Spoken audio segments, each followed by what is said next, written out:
The Underdog Podcast. It's your host T. Lee and my co-host Jack Cowden will be live today as usual. Was pulling up, they acting like they couldn't see me. Now she wanna clean me up like a squeegee. I told her that's on me, baby, like yellow BZ. With the peanut butter tear like a Reese. Keep on persevere through all the obstacles. Get it done. That's the underdog. They don't forget the underdog when they see me.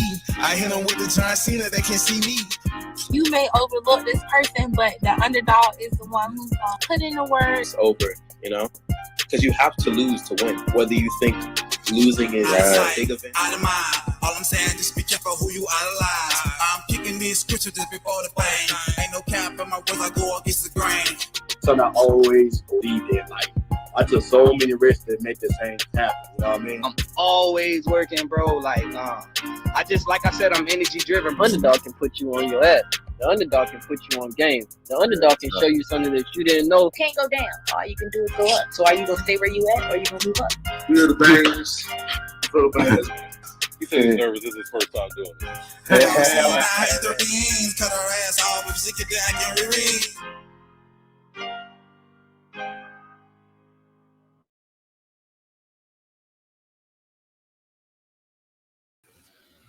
Yo, what it do, good people? Welcome to the Underdog Podcast, man. We back at it again, you feel me? Sunday episode, man. You know what I mean? Get it in the right way, man. We got Michigan's own in her, man. KarmaThaGoddess on today, you feel me? Finna talk about all this good emotion, talk about who she is as a person, her artistry, the entrepreneur side, everything all in one. I'm bringing in right now. What's up? Goddess, how you doing? I am doing great. I'm so happy to be on here on Sunday. So I like to wear white when I'm feeling godly. Yeah, most definitely. You know what I mean? It's definitely an honor to have you on, you know, since we came across each other at the Apex Couture magazine, you know, event. So It was on the right, you know, it took a few days, you know, but hey, we here now, you know. So yes, but it was good because I needed a break, and I'm happy that it happened now because I'm way more prepared than what I would have been last month. So I'm happy that we decided to do it now. Most definitely. Like I say, this season 4, episode 7, Enemy, featuring recording artist, promoter, Michigan's own, KarmaThaGoddess. So as we push the importance of knowing ourselves, like, who is Samara, KarmaThaGoddess, as a person outside everything you do? All right, so Samara is how you say my first name. Okay. Yeah. Yes. I'm a little country now, so it's no, it's all right. It's all right because it just when people say a lot of people say Samara, even if they're not country. So I just let them know it's Samara. Okay. You know, so that's all right because I like to go by KarmaThaGoddess now. That's my soul self. But Samara, outside of the music and everything, I own a cleaning business. I love it. Let's get it clean. I clean Airbnbs. I also have 4 children. My 4 children, they are in Michigan with their fathers. My oldest has his own dad, and my 3 youngest have their dad. So they've been with their dad since 2020. So when entrepreneur hit in 2020, that's when things started getting just always at work. Like I thought I was always at work at first, but when I became an entrepreneur, it was 24/7. Mm-hmm. Now that pandemic bred a lot of people to start getting it how they live, you know. Yeah, because I had 2 jobs when the pandemic first started. I had 2 jobs. My partner had one. We both was making real good money. We was gonna be killing for 2020, right? Yeah. And then when the pandemic happened, they laid us off. But to watch, it was like 40 of us at the job. To watch everybody get like see their faces, like don't nobody have like nothing. We already got nothing saved. Like this is so unpredictable. We all just looking at each other. So a lot of people got sad. With me, my heart already knew. I was just like, well, I guess I'm gonna start my YouTube and get ready to do what I need to do. Like I said in front of everybody with a smile on my face, walking to the car, because I'm just like, if we ain't got nothing to do, what we gonna do? I'm gonna do what I've been wanting to do. Yeah, for real. That was like that was the moment because a lot of people, it was a lot of stuff standing still. So I don't, like I say, I ain't gonna speak on what was going on, nothing like that, because YouTube they gonna take us down. They've been trying to put their foot on our necks, but you know, if you know, you feel me. But it pushed a lot of folk to start tapping in within themselves and getting themselves together. And that's like, if it was plotted for another reason, it kind of backfired because folk out here really like, I don't need you, independent right now. That was the thing though. When it happened, it was like it was posted. It felt like I felt good about it. Like, yeah, it was scary, I guess, when you looked at the news. Mm-hmm. But with me, I wasn't, and I was looking more at what can I do in this time, you know? Right. And the thing I had to learn how to do was become stable. Yeah. So yeah, I went from employed to unemployed to self-employed business owner. Yeah. Right, stuff. You know, so I went through all these different quadrants, and they definitely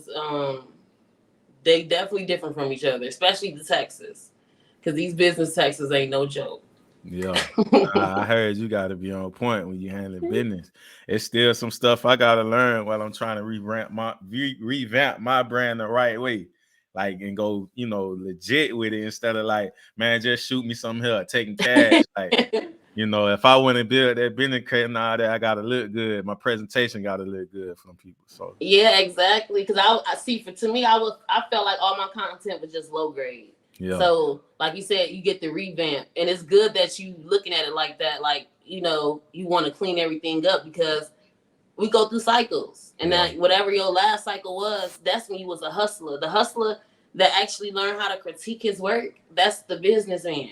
Yeah. You know, so it's good that you realizing that if I can do all this hustling, I can do all this business. You just got to get organized. Yeah, that's you know, organization. And then it's just learning their tricks because they all do the same stuff. All these people, all they is gangsters and suits. Yeah, straight up. So it's just like now it's time for us to wear our suits and get this money. Come on, man. hey, if you don't know, man, finna get real, man. The conversation I already had it somewhere. So let me make sure I'm saying this right.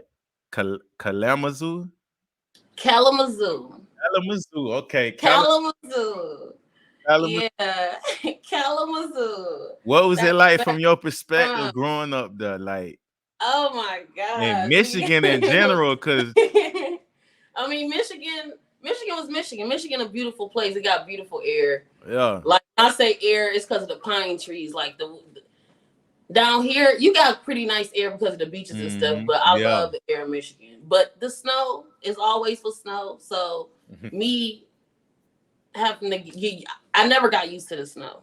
Right. No matter how long I was there, I never got used to it. I just love that when I got older, it wasn't snowing as much or whatever. But it was pretty cool in Michigan. I mean, we're gonna talk more about it because to me, it's a very low grade environment. Yeah. So it's a lot of people don't realize how poverty stricken it can be because they're comfortable there. Yeah. You know. Yeah. So I'm just saying, for me, from a standpoint, growing up, I would have never known. You know what I'm saying? Because I was kind of in my own little world.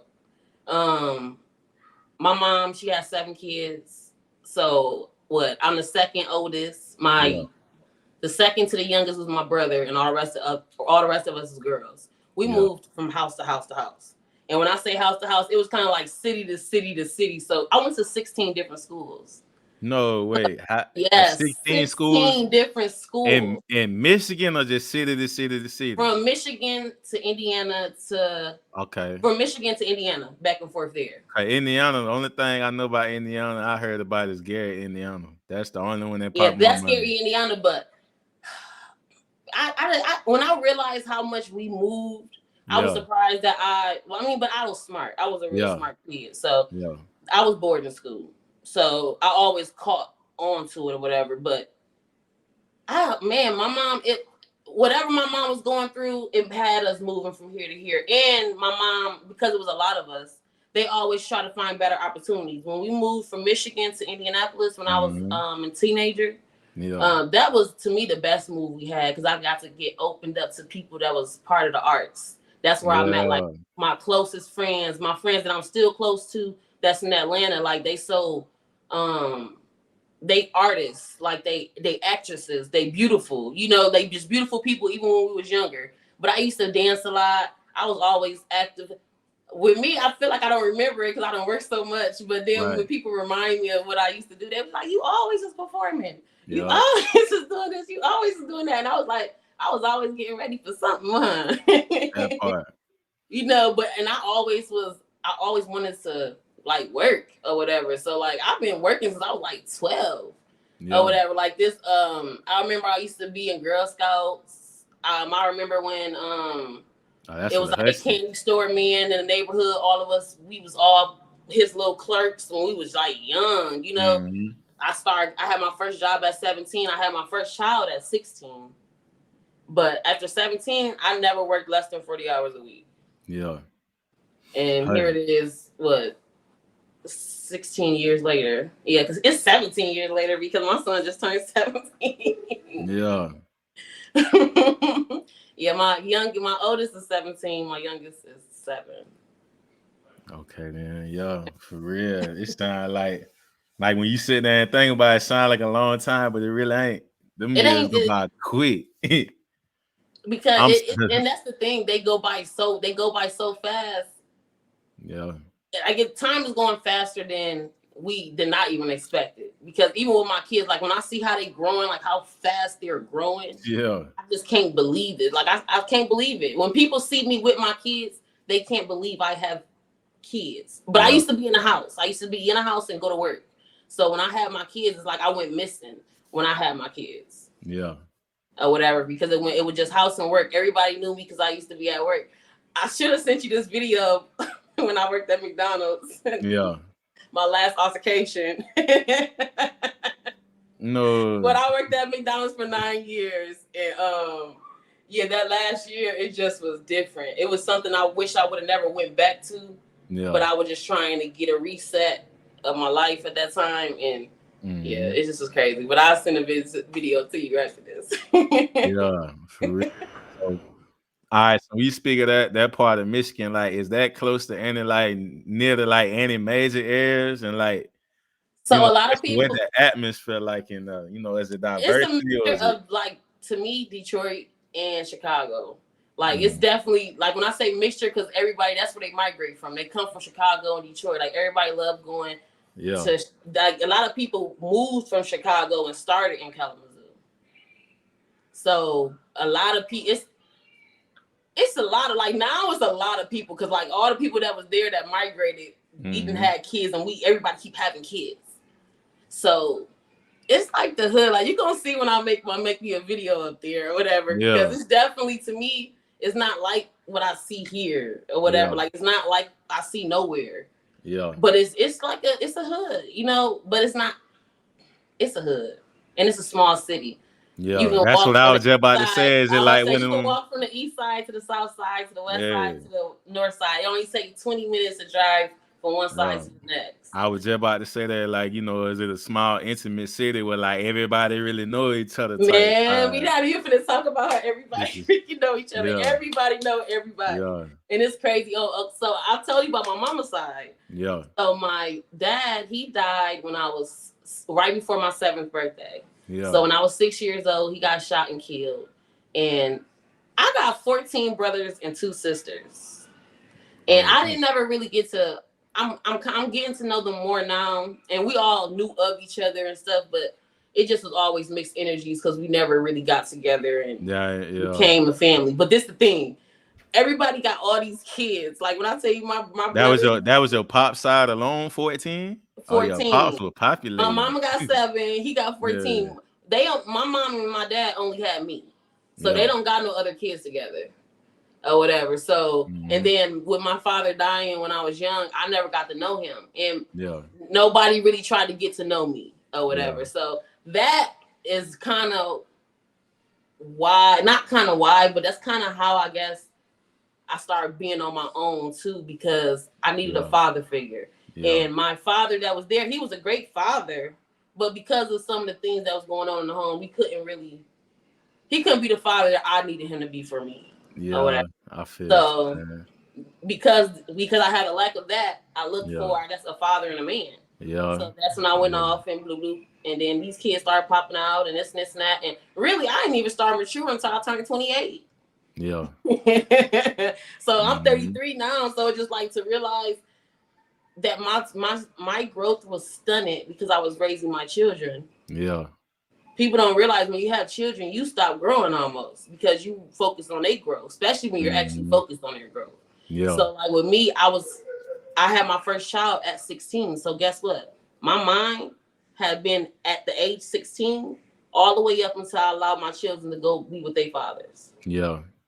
Like people don't realize in 2020, when I allowed them to be with their fathers, that's when my mind really started maturing to the woman. Like I was always smart and I knew stuff, you know, but I actually started becoming the mature woman, and because I'm more my spiritual too. And I started learning how to really self-care, like self-love and self-care. Because self-care and self-love is two different things. Self-care is like the physical work you do, and self-love is just how you fill yourself up with the love. This year is the year of self-love, 2023. It's definitely a lot of people finna tap into their spiritual side, and I'm one of the people that's supposed to help people rise to the occasion. Yeah, raise that vibration. I know you know, like, that's my goal. That's the whole goal of the planet for me, is to raise the vibrations. Yeah. So like, who or what would you say molded you into the person you are today? Ooh, I couldn't wait till you asked me that. Yeah. Okay, so when it came to music, I'm very graphic when it comes to what I listen, or like my mind when I listen to music. So what I have been listening to from the age 28 and under, I wasn't really conscious of it. So I really didn't care for, like, I listened to what my mom listened to. You know what I'm saying? I was a 90s baby, so I listened to the 90s and stuff like that. Oh, yeah. But the people that I was like, I didn't realize I was drawn to, like when I was younger, me, my sister, and my cousin, we used to play TLC, and I was Left Eye. You know, but I didn't want to rap. I was just Left Eye because they didn't want to be Left Eye. And then I was kind of goofy. So I was just like, I'll be Left Eye. But today, I resonate with Left Eye so much, it don't even make no sense. Like, that's somebody that I guess she found me in spirit. You know what I'm saying? So that's like one person that I would actually say that I love. Like, that's not, I don't listen to her music, but it's something about her spirit that's here with me. You know what I'm saying? How she was, how she thought, the way she put videos together. Just when I listen to she got a documentary on YouTube. It's very for me, very intense. And that YouTube documentary showed me a piece of her when she was talking about numbers, basically how I am or whatever. And it's an intelligence like that only certain people can actually click with. And I feel it. And like I clicked with it so hard, it was just like, why do I feel disconnected to this woman? But it went from her and this woman named Sarak. Sarak, I want to say New York. But Sarak is the bomb. It's SAROC. Her music, like, that's what helped wake me up. Like, it woke my consciousness as a Black woman up. Like, I was listening to music and I listened to a lot of frequency sounds to raise my vibrations and my chakras. And when I found Sarak, it was her lyrics. Like, what she says is so enlightening for just the Black person, whether you're a woman or a man. But as a woman, she woke me up to who I was as a Black woman. Like, I'm not saying that I never knew who I was before. It was just like, she made me remember who I was. Like, that's when I really started becoming, like, being able to talk that talk with my words when I be rapping. You know what I'm saying? Like, if anybody go listen to her, she just powerful. Like, she beyond anything, anybody, like, she's beyond. And I just love her. Like, that's one of my favorite. But the other people I love is my girl Tink. She is the best all-around artist. Tink, I've been listening to her since 2012, before she even came out like this. Like, I listened to all her mixtapes. I love Tink. Like, I am just her biggest fan in the world. So I always knew she was gonna make it, and to like see her make it. And basically, a lot of people that I believed in, I watched them grow so big, whether it was somebody that I went to school with or somebody that I seen on TV. Anybody that I believed in and I believed that they was going to make it, they all made it, or they all making it right now. You know, and she just somebody that I just knew everybody was going to love her. And she is like the hardest R&B artist of all time. Don't nobody know how she is because all she doing is these little love songs. But when she tap back into that rap side and when she tap back into the other conversations, it's gonna get real when it comes to her. Hopefully she'll be able to go that deep. But, right. That part. Hopefully yeah, because you know they kind of they do hypnosis. When you sign to these labels, a lot of these things is hypnosis through what the lyrics be saying. But like you said, I don't want to go too deep in certain stuff. Yeah. Hey, they know. If you know, you know. That's what it come down to. Cause people gotta scratch the surface and first tap in with them themselves. That's what open it up. If you ain't tap within yourself, everything gonna seem cliche, and you just gonna keep looking like, man, whatever, until some people gotta go through that rude awakening, Yes, and the other person that motivate me, it's just because I'm a do it yourself type of girl, so I do everything myself. The reason why I go so hard is because people couldn't do it for me, so I did it for myself, and I don't complain about it. Like now, it's just natural to do it by myself. Instead of even thinking about who's gonna help me, I just learned how to do it now. Survival instinct. Yeah, and it's real. Like now, it's just instant. And the artist 3D Nati, she is from I want to say Houston, Texas, or New Orleans. My bad. Sorry, 3D. But I had to think about it. I'm bad with my memory. But I love 3D Nati. She go hard. She was in the streets and she changed her life and she basically started her own label. She stayed independent. She just one of the hardest. She know how to put these like plots together. Like she know how to name anybody in the game and like flip it. You know what I'm saying? Like she just go hard. She one of the nicest people that I listen to. Like 3D Nati, that's my favorite motivator. She built her own houses. She got Airbnb. She got vending machines. She got her own clothing line. She do everything like how I do everything. So it's just like when it comes to like if I want to be somebody protege, I want to be her protege. Like that's who I'm trying to be like. You know what I'm saying? But I'm gonna be like me. But I definitely learned a lot from her. My studio that I got, majority of stuff that I got in here, it was influenced from her. She had showed one of her first studios. She showed where she got all her stuff at and stuff like that. So I hit them links and I bought a couple of the things and then I started from there and now I got like a real nice studio. But it definitely started from her motivating me to really just do it myself or whatever. The chaotic ball, that was my first thing I invested in myself because I had learned about the acoustics that it brings to me. And I just always was making a studio somewhere. And I'm just like, if I got this, I don't got to worry about the stuff on the wall. For real, yeah. I'm telling you, like, people be thinking, I'm like, man, most of the hit records you probably done heard ain't coming no $1 million studio. It's all about the setup and what's going on in that program. That's it. And then it's only really a couple buttons. You don't really need to go really detailed. Right. But I'm going to school for it. For production, music production. So it's definitely intense. Yeah. And it's the best time, to be in the game too. Cause like, I guess people can move more freely than just looking for a label.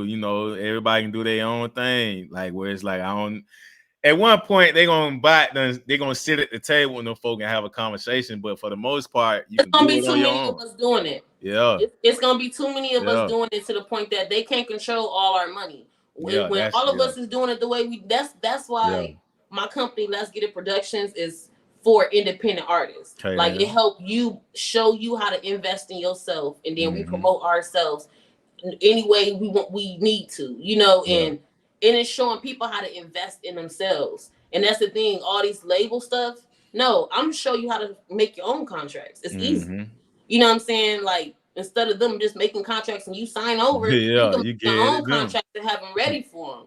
You know what I'm saying? So it's just like we just gotta change our mindsets with different stuff. And with me, I don't care how nobody doing it because I'm gonna do it my way.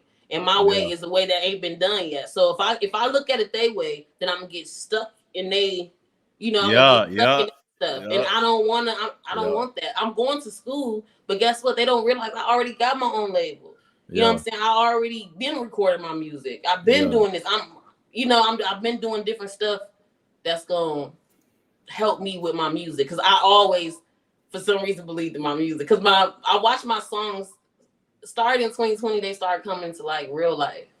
Like they've been coming to life. But the way they was coming to life, it was something different. I'm just like, what is this? I said, I gotta be careful what I say, because it just like it was getting intense. Because it was when I was saying old stuff that I used to say, I was watching the old stuff reappear, but it was coming in a new form, But it was what I was all, it was the same thing, the same way I put it. So I was like, let me switch up the way I go about how I do my, my music. Like, let me heal myself in my music, instead of for real going back to what everybody else do.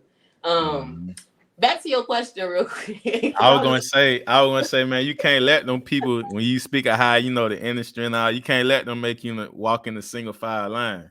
That's the you gotta be the one that there are no that's how it look. lines. That's how they want you to get you though. They want to put you in a systematic way of it's only one way to this, But that's the thing. That's for the people that's in the matrix. I'm outside the matrix. So it's I don't even resonate. I already know when they in the matrix. I just walk away. We don't even gotta have this conversation because you in the matrix. You don't know how to think outside the box. Outside the box means there is no straight lines. And guess what? You are limitless. They don't realize being inside the matrix. It's just you being inside your head. The program that they created, they boxing you in, like you said, the systems, and then you don't know how to think outside of them. But when you learn how to govern yourself, then you start thinking outside the systems. Let's Get It Productions. I do not profit off of you. I profit off of the people that want to hear you. You know what I'm saying? Like what we do, we invest in ourselves. When you invest, I don't tell people to look at stuff as spending. We don't spend around here. We invest. If you got to spend, then don't do it. Because when you learn that, when you become an investor, you become, I think it's like 5% of the world, 15% of the world are investors. But those are the people that really like get whatever they want in the world because they invest. And it's just like when you we can really become investors with our time, energy, and our money. We just got to reprogram our mind on how we invest in it. Right. You got to look at it a different way than what they're telling you. I know you said talk about manifestation at the end, but I'm telling you like this. Nah, we don't do it. Hey, we talking about the spiritual journey. So like around what time did you? No, we don't hate her.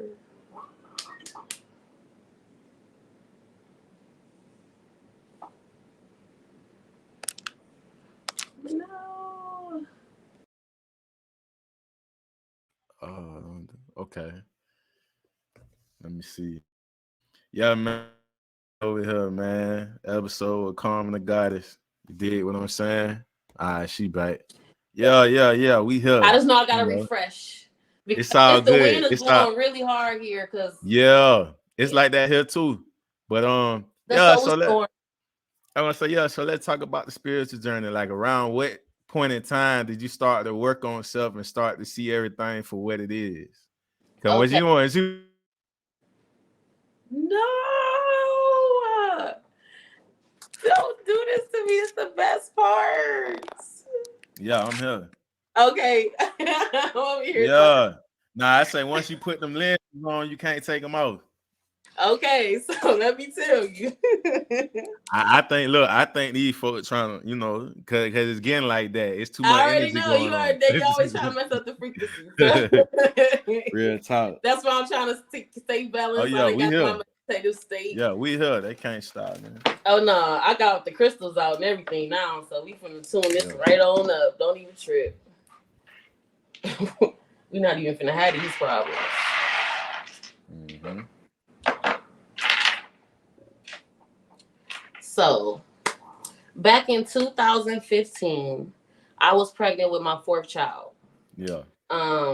That pregnancy was horrific. I was really depressed. It was just I was going through a lot with that pregnancy. So when I went into a very early, not a very early, but I always go into an early labor. But I went into an early labor again, and basically the process that I went through labor, it was what they called an abruption. So when they broke my water, instead of water blood flew. So I started losing blood instantly. Oh, so they told me I had to have an emergency C-section. I was just like, okay. It was my 4th child. I had 3 natural births. And I'm just like, I'm going to save my child. So yes, give me the C-section. Soon as they try to take me into the room, I felt this horrific pain. Like my freaking insides was like, it just the worst feeling in the world. Like they was, I don't know, like ripped outside my stomach. And it was like, I remember the pain because I remember screaming and just how much pain I was in. But I remember feeling all the blood like leaving out of my body, and I'm sitting on the table or I'm laying on the table and I'm screaming. And then I remember my eyes closing. And basically, I guess I fell asleep. But then I woke up like 8 hours later. My son was born. I woke up in this really dark room. This was in Ohio. Yeah. So, like I said, the pregnancy, a lot of stuff I was going through it. I'm not going to go too far into detail about what I was going through, but basically it caused me to I needed a blood transfusion. I had to get over 3 liters of blood placed back inside me. I stopped breathing for 7 minutes. My right lung collapsed.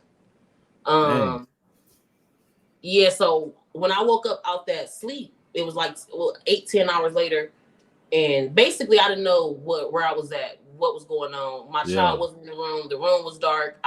My stomach hurt. Like it's just like my stomach hurt, but I know ain't no baby in there. But at the same time, I can't even really move.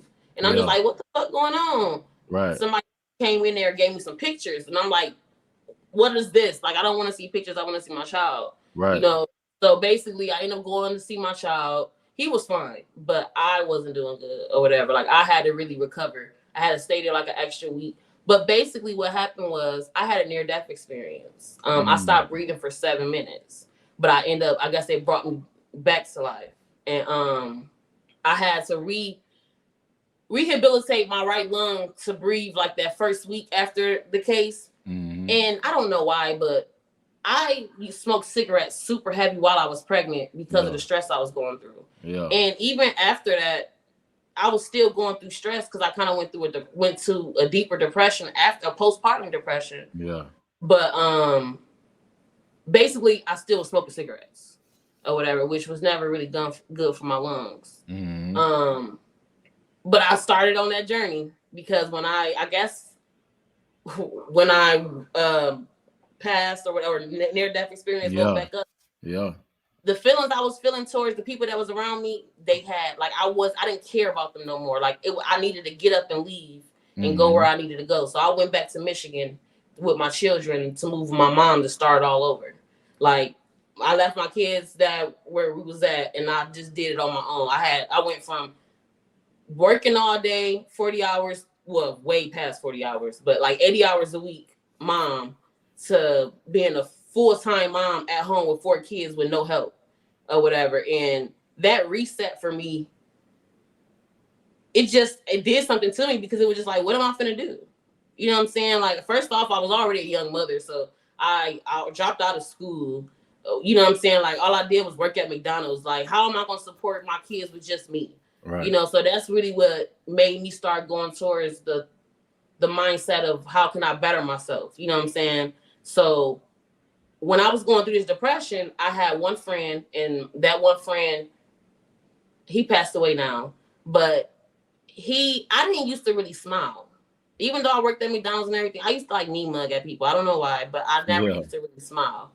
But one time I had laughed when I was like really sad. I had laughed because he had made a joke, and he was just like, "Oh my gosh," he was like, "You need to smile more," and I was like, "Why?" He was just like, "Cause you like lighten up the whole room when you smile," and I'm just like, "Okay," but that's what made me get out of depression, because I started smiling every day. And I just made myself smile. And then I even started seeing the difference in myself when I started smiling.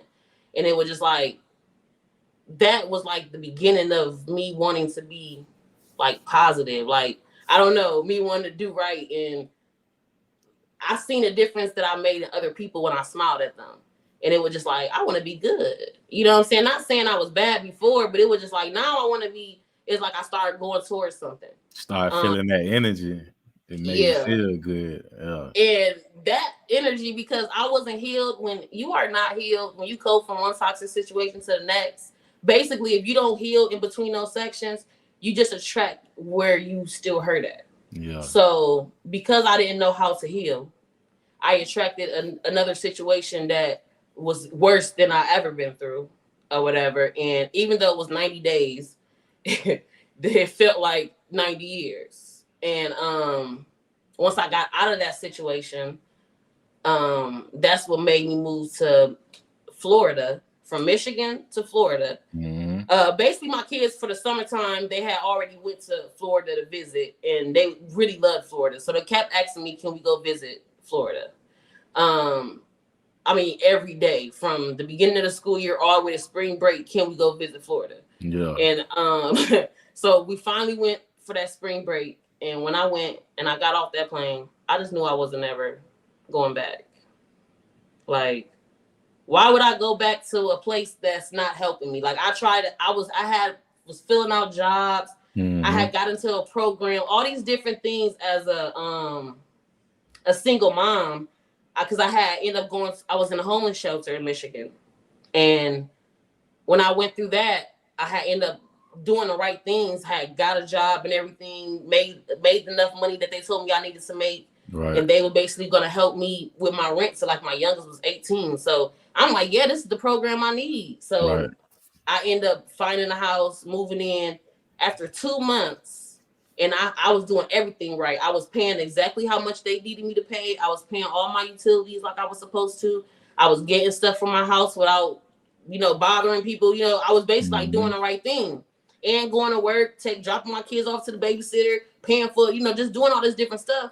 Yeah. In 2 months, they told me that they had to take me out of the program because people with no job, these girls with no jobs needed the program more than I did. And I was like, I was just in a position. And if y'all take this program away from me, I'm going to be back in their position.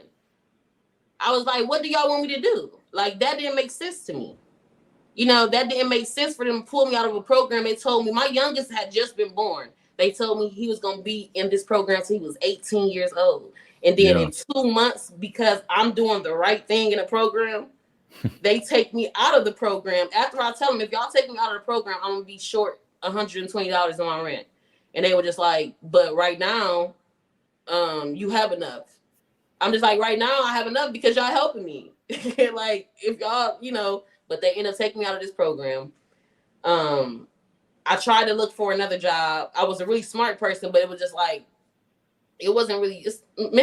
They don't really have like high jobs in freaking Kalamazoo, Michigan. It's not really that many places. We got one mall. We got one Walmart on east side of town. You know what I'm saying? Like, it's a small. So it's just like, it's not really too much stuff I can do. Too much opportunity or nothing. It's like it's meant to lock you in pretty much. And it like locked me in doing what? I got 4 kids. Like, what you want me to? I tried to do right by these programs, and look what the fuck they did. Like, it just didn't make sense to me. And it's crazy that communities like that, most of them be with our people. You feel me? Like, it's crazy. And that's the thing. My people still there. Yeah. My people still going through it. When I try to make them think outside the box, that's when it's too foreign. I realized that they too, it's like a prison. They too institutionalized. You spend too much time, like, just for me, for instance, like, I was fortunate to grow up in a city like, Orlando or whatever you from, but we still got our own battles and stuff like that, just being where you from. Like Orlando, cool, tourist, but growing up there and stuff, we in the hood, we right there, just all us together. The typical things that go on from here and to it's Atlanta. It's still going on. I lived in Orlando with my kids for a little bit. You know what I'm saying? I seen it from there. Even though I love the area I lived in. Yeah. Because like Orlando, 1 minute is ghetto, 1 minute is nice. You know how it is. Yeah. But see, back before they started, really, it was already kind of like that. But now it looks like they done put so much money into it now. But growing up, it used to be like what it was, but they started moving people around how they do everywhere else, gentrification. they let y'all tear it up. Then they start moving everybody around, and and that's what I was just telling somebody because they was telling me they had did this lady had told me they was making these new projects in Miami. Yeah. And then she had ended up coming back and telling me that they destroyed them. And I told them, how do y'all expect people that don't know how to take care of their homes to take care of new homes? You don't put these people that don't know how to take care of their homes into new homes. You show them how to take care of these new homes so they can maintain them. Y'all think that they're not going to destroy this? Why wouldn't they? They destroyed what they had before. You know, but we don't realize that we got to really go that deep with people, like re-engineer habits. Yeah. You know, and the environments, the whole It's an environment. unfortunate situation, you know, because them people set it up like that for us to be. It's a generational thing, you feel me? But being at the time we in now, the information there is like, you know, you got the percent over here, you got the percent over here. Which side you want to be on? Exactly. And I keep telling them it's the new earth and it's the old earth. So y'all better peep which earth you want to sit in. You know, but the one I know one earth, the one that I'm in, it's evolution over here. You either gonna evolve or you die. Straight up. That's only one way to go about it. That's the only way to say it. I'm not trying to hurt no feelings. It's just you either gonna evolve or you gonna die. Period. We all know the answer, especially when it comes to treating each other and how we supposed to go about it. Everybody knows we can't be depending on nobody else to take care of our problems. Why would I expect? That's like animal instinct. Why would a lion take care of an elephant? You feel me? Like they all in the jungle together, but exactly. Elephant but they take care of each other. They ain't gonna take care. They gonna look out for each other themselves. Like that's facts. Real talk. So from a universal perspective, though, during that time, like was it a major event you would say going on? Just I would say that also made you look at, you know, everything kind of different. Like what was going on during that time? Like, yeah, you got your personal problem, but like a thing that was affecting everybody, you know, that where you was like, man, this don't seem right. Like it gotta be something else going on. Like we start to see the truth. Okay, so with everybody. Okay, so that first started with me. It first started with me when I always second guess all this shit. Yeah. Like it's not no just starting with me. Like I don't never really watch the news like that, but I always felt I understood propaganda. Yeah. Like that stuck with me when even though I didn't pay too much attention in school, when they talked about propaganda, I realized what they was talking about. You know, so like when it comes to the news and what they be talking about, I be feeling like people just need to ignore it because it don't matter. Man, then the news ignore it. Like if you don't pay attention to the news, like even in that time, in that time Trump was president. Right. So it was a lot of Trump stuff going on. You had a lot of people for no reason that hated him, and then you had the people that had felt other ways about him. And then me being in Florida, right? I was working at Denny's. I love working at Denny's too. So when I moved to Florida, I became a server. Mm-hmm. The server it helped me appreciate serving others. Right. Like I didn't even. I know I heard it before. We are meant to serve, but I think like after I started serving, I finally seen that Bible verse, and that is what really helped me evolve too. Because I was like, if we are meant to serve, and I'm serving, I'm doing what I'm meant to do. Yeah. And it was like when I put myself in that mindset, that's when God started showing me my steps, just my steps in doing what I love now. Yeah. Like it went from me. It was like a little. Like they say, the universe is a university. That's when my goggles start opening.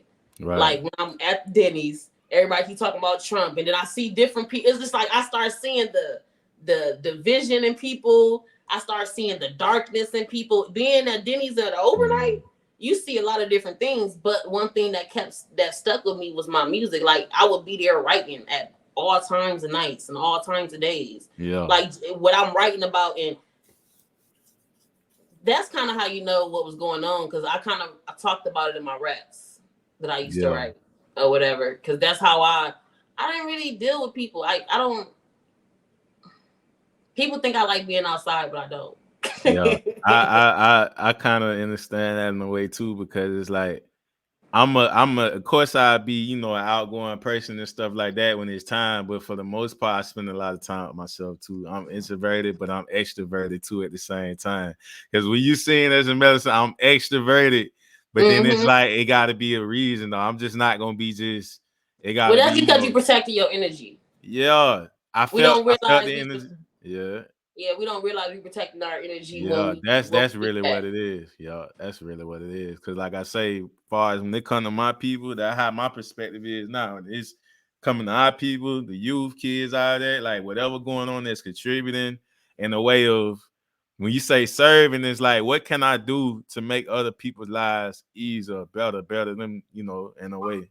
That's how I look at it. When I tell you, that's exactly like what would start going through my mind, and it showed me how to serve my children better. It showed me how to serve, because with me, I used to have really bad days working at McDonald's, but I had to learn how to change my bad days to good days. So I kind of got in the habit of doing that. So as a server, it was a whole bunch of bad days, but then I started changing all the bad days to nothing but good days. And like my customers, it got to the point that I never had a bad customer. I don't care if they was mad when they came in. When I tell you, I let them sit at my table. I used to make them feel so good. Like it didn't matter. It is just like people freaking love me. Like I love being a server almost. I mean, I love rapping though, but I do love being a server because how good I make people feel. It's like being a doctor without the tools. You know, like saving people's life. Like people go in there really sad and really, they be just going through stuff. They really do, but I just love making people feel good, and no matter what people throw at me, I used to always make it positive or whatever. Like it's sometimes it's stuck with me, the bullshit. Yeah. But for the most part, me learning how to serve others and just being how, like, make sure you serve them. Like it's like God talking in my mind. Like make sure you serve them right. Like how would you want to be served? That's the only thing. That was the main goal. How would you want to be served? So that's why, you know, everything that I do when I serve people, that's how I look at everything I do. Yeah. I'm serving people when I do my music. I serve people when I do my company. I mean, because I'm serving myself first. Because that's everything that I do. I actually gave to myself before I gave to you, or before I gave to somebody. Before I put somebody up on this song, I listen to this music. You know, before I put people on this label, I always go through the steps first before I allow other people to do it, for the most part. But yeah, you know, I'll go all over the place. Nah, it's all good. So for most that may be afraid to step out their comfort zone, what advice would you give them? Just do it.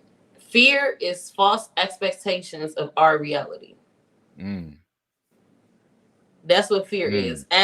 Fear is false. Or the F is false. Expectations is E of our reality. Yeah, kind of. Yeah. But basically, that's really what it is. When I realized that anything that I was scared of, that was just made up bull. It's like when you are fearful of stuff, that's you making conspiracies up. Yeah. You understand yourself, like you will have so many conspiracies. Like people don't understand, like all the people you think don't like you, think you talking shit, think this, all this different crazy stuff. Guess what? Them is your own conspiracies. Just do it. Just do it. Don't try to do it. Do it. Because when you try, you already admit to failure. Like when you try, you already admit to the failure. Don't try. Just do it. You know, then that's the only way I can say do it, because that's what I did. And with every freaking thing, when 2020 hit, we lost these jobs or whatever. Guess what? I went ahead and I got my name copywritten, KarmaThaGoddess. Then I turned around, I started a business, Let's Get It Productions. For some reason, I kept seeing me with a hairline, so I decided to I made a trademark for my hair collection that haven't even came out yet. Or whatever. And it's just different blueprints. Anytime you have an idea, you gotta plant the seed. The idea is invisible. I'm telling you. You put in the idea on a piece of paper, that's planting the seed. And then you're gonna watch your brain start attracting the necessary things you need, what you put on that paper. But you got to allow those things to come. We have to allow these things to come to us. A lot of times we don't realize the people that's trying to give us, we be so standoffish and anti that we don't know how to collaborate with other people. Yeah. This time right now, from now on, it's time to be part of the collective. Straight up. If you are trying to be by yourself right now, you are going to be very lonely for the rest of your life, basically. Because it's a group of us, it's a big group of us that understand how to work with everybody, collaborating. We're not competing, we're collaborating. Yep. And it's a collective conscious thing. You know, and just being conscious is being aware. A lot of people, they get so strong with this woke shit, woke stuff. And it just really bothered me because, like, none of y'all still not woke. No. It's like people be getting offended by stuff they don't understand. You feel me? Like when you give somebody something they don't understand, they just get to talking crazy, like, and that's really like them exposing themselves for their, you know, them being able to be knowledgeable of what's going on. Like all it takes is, like I say, tap within yourself first. That changes a lot of everything. Mm-hmm. You know? And a lot of people, they always trying to what's the word? I want to say, because I want to talk about being spiritual and then in religion. Just bring that up because they think being spiritual is like different. It's like another religion, but it's not. Yeah. You know, we all are spiritual. No matter how much y'all try to divide yourself on what spirit is, we all, as long as we breathe and with blood in us, we are all spiritual. Spirit is the breath. So stop with all this trying, she's spiritual or they're spiritual, but I'm like, that doesn't even make sense. Y'all sound crazy. Every time somebody say that, I feel like they just trying to disassociate this. They simple. Like, they not real human when they talk like that to me. Because it's just like, y'all don't understand that you got spirit in you. You know, you don't understand that what's inside you. Like, you don't understand we got breath. Like, what y'all think that is? I want to tell you real talk. So, all right. So, what's something you manifest for yourself personally in your life that you claim before the year is out?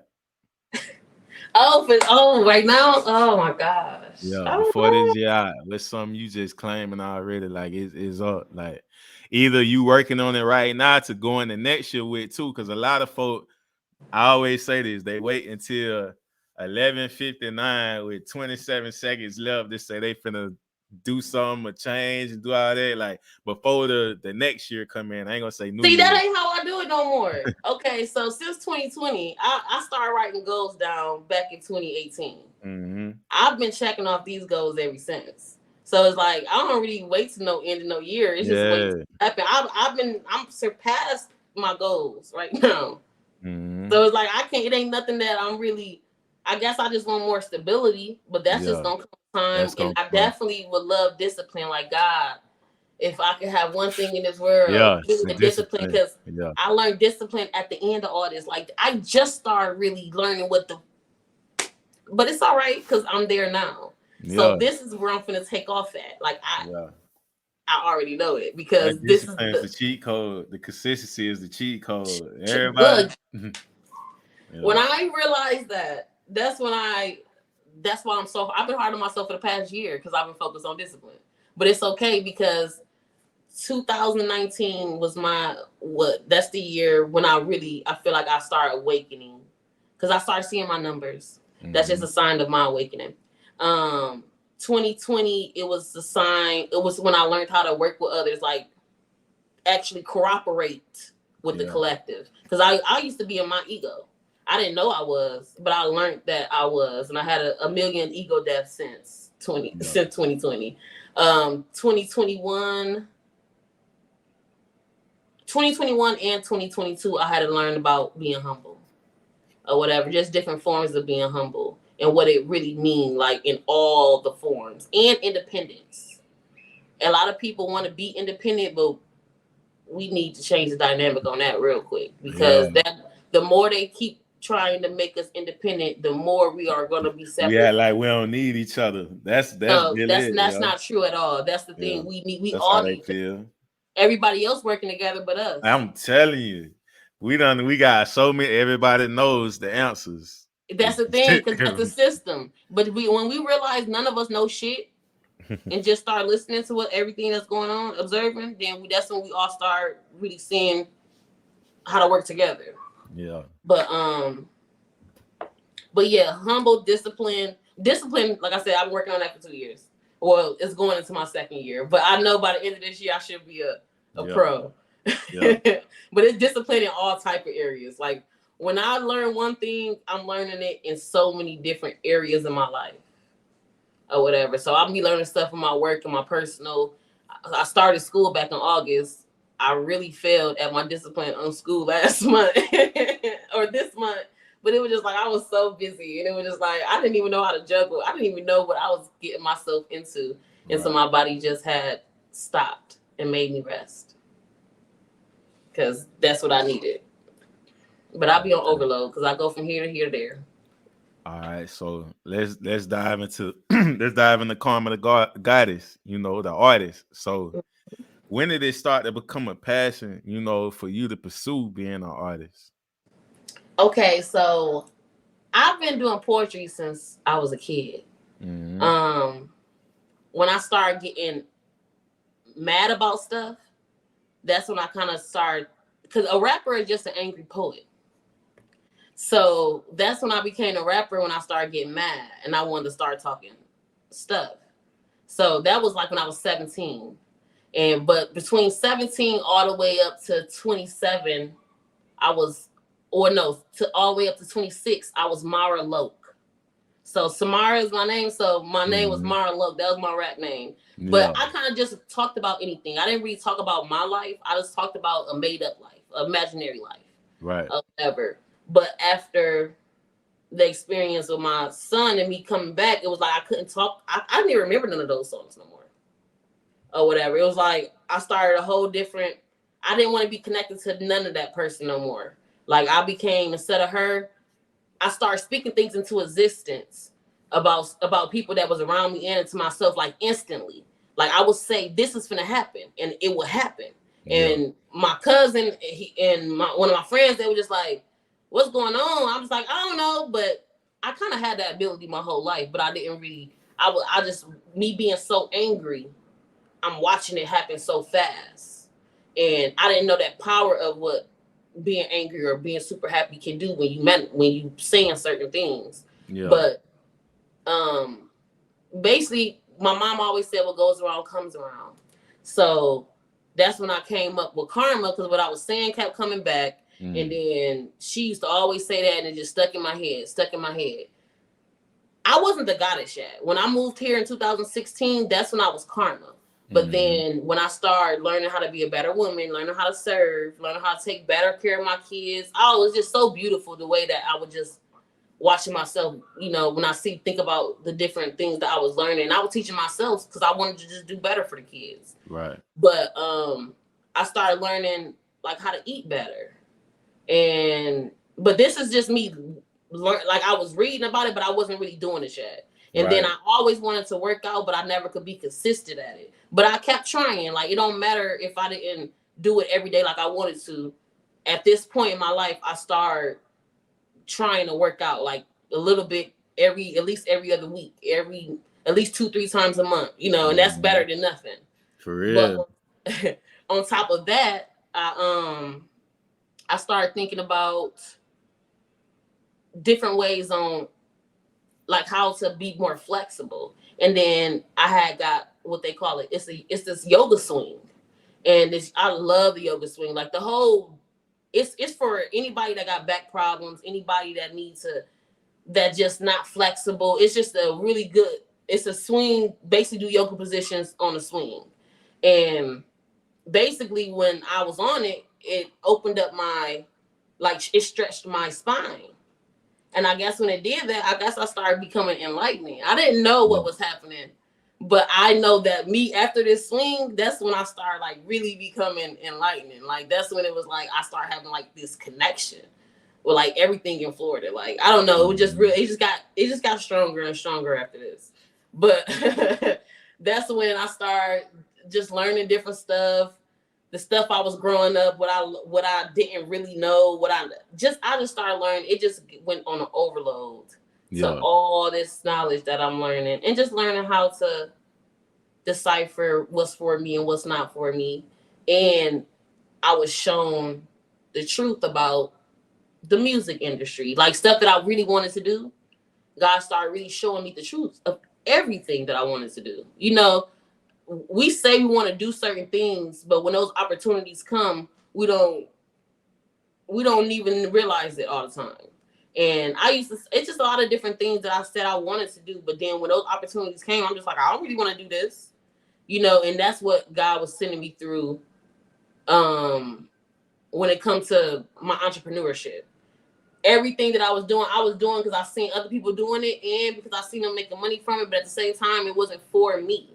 Right. You know, and being an entrepreneur is about what's inside of you that you can produce for other people, you know, and really help them not understand, but help them in a way that other people can't help them. Right. It's going to better them for real. Yeah. So, and it's a lot of different, like I said, it's so many different paths that God has shown me, but it's just like I have to take one at a time. And that's what, with me being undisciplined, I took 4 at a time. You know, so it's like it's definitely been a journey going here and there, but this where I'm at now is where I don't know how it got here, but I love it. Like I'm exactly where I need to be right now. From the workout, from the way I eat, to the way I can help people, the way I can add value. Like I add value to myself now, so I add value to other people. And it's like at first it was about the money, but when I realized the money ain't here yet and the money ain't came yet, I'm just like, you know, you gotta think it's surpassed that. Yeah. Like you finna change. I'm gonna change the world.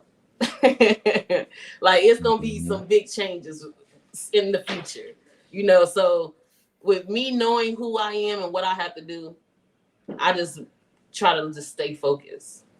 That's the main thing. Like it's staying focused, but always remembering that it's a collective. Yeah, that like part. A lot of people stay focused, but they go so focused on themselves that they forget about the what you're doing it for. Because it's really about the collective. Like for real. Like people don't understand we all connected, and everything you do, even though you feel like everybody can't see it, ain't no telling. Like ain't no telling. I like how you said it, because I'm like, shoot, that's why we knee deep into what we doing. We started it and we understand that it's collective. I don't mind collaborating, and like me being an artist, you know, myself, like I'm into my work, but I'm more like into what everybody else is doing too, in a way. Like I like to give people their flowers. Like I know this purpose here is, you know, for the youth, for the culture, so much, you know, put into this. And also for people with self-improvement too, like all these episodes we got, if you telling your story here did a lot, you know, somebody that might view your story gonna be like, well, maybe what I'm going through ain't all that bad then. Or, you know, maybe I was there, but I was there where she was at, you know, and she made it through that. Like, I know, you know, it's greater. Like, you know, that inspiration is everything. That's how we better ourselves.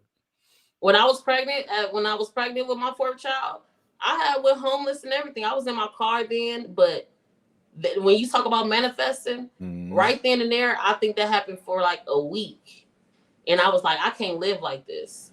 And it was like, my mind was like, I need somewhere. And it was like, somebody gave me the opportunity. They had like it was a trash place. But I was like, I'll clean it up. Like, it don't matter. I made it look like a palace. Yeah. You know what I'm saying? And then I didn't have a car. I mean, I had just got the car, but the car I had, I needed a way to pay it.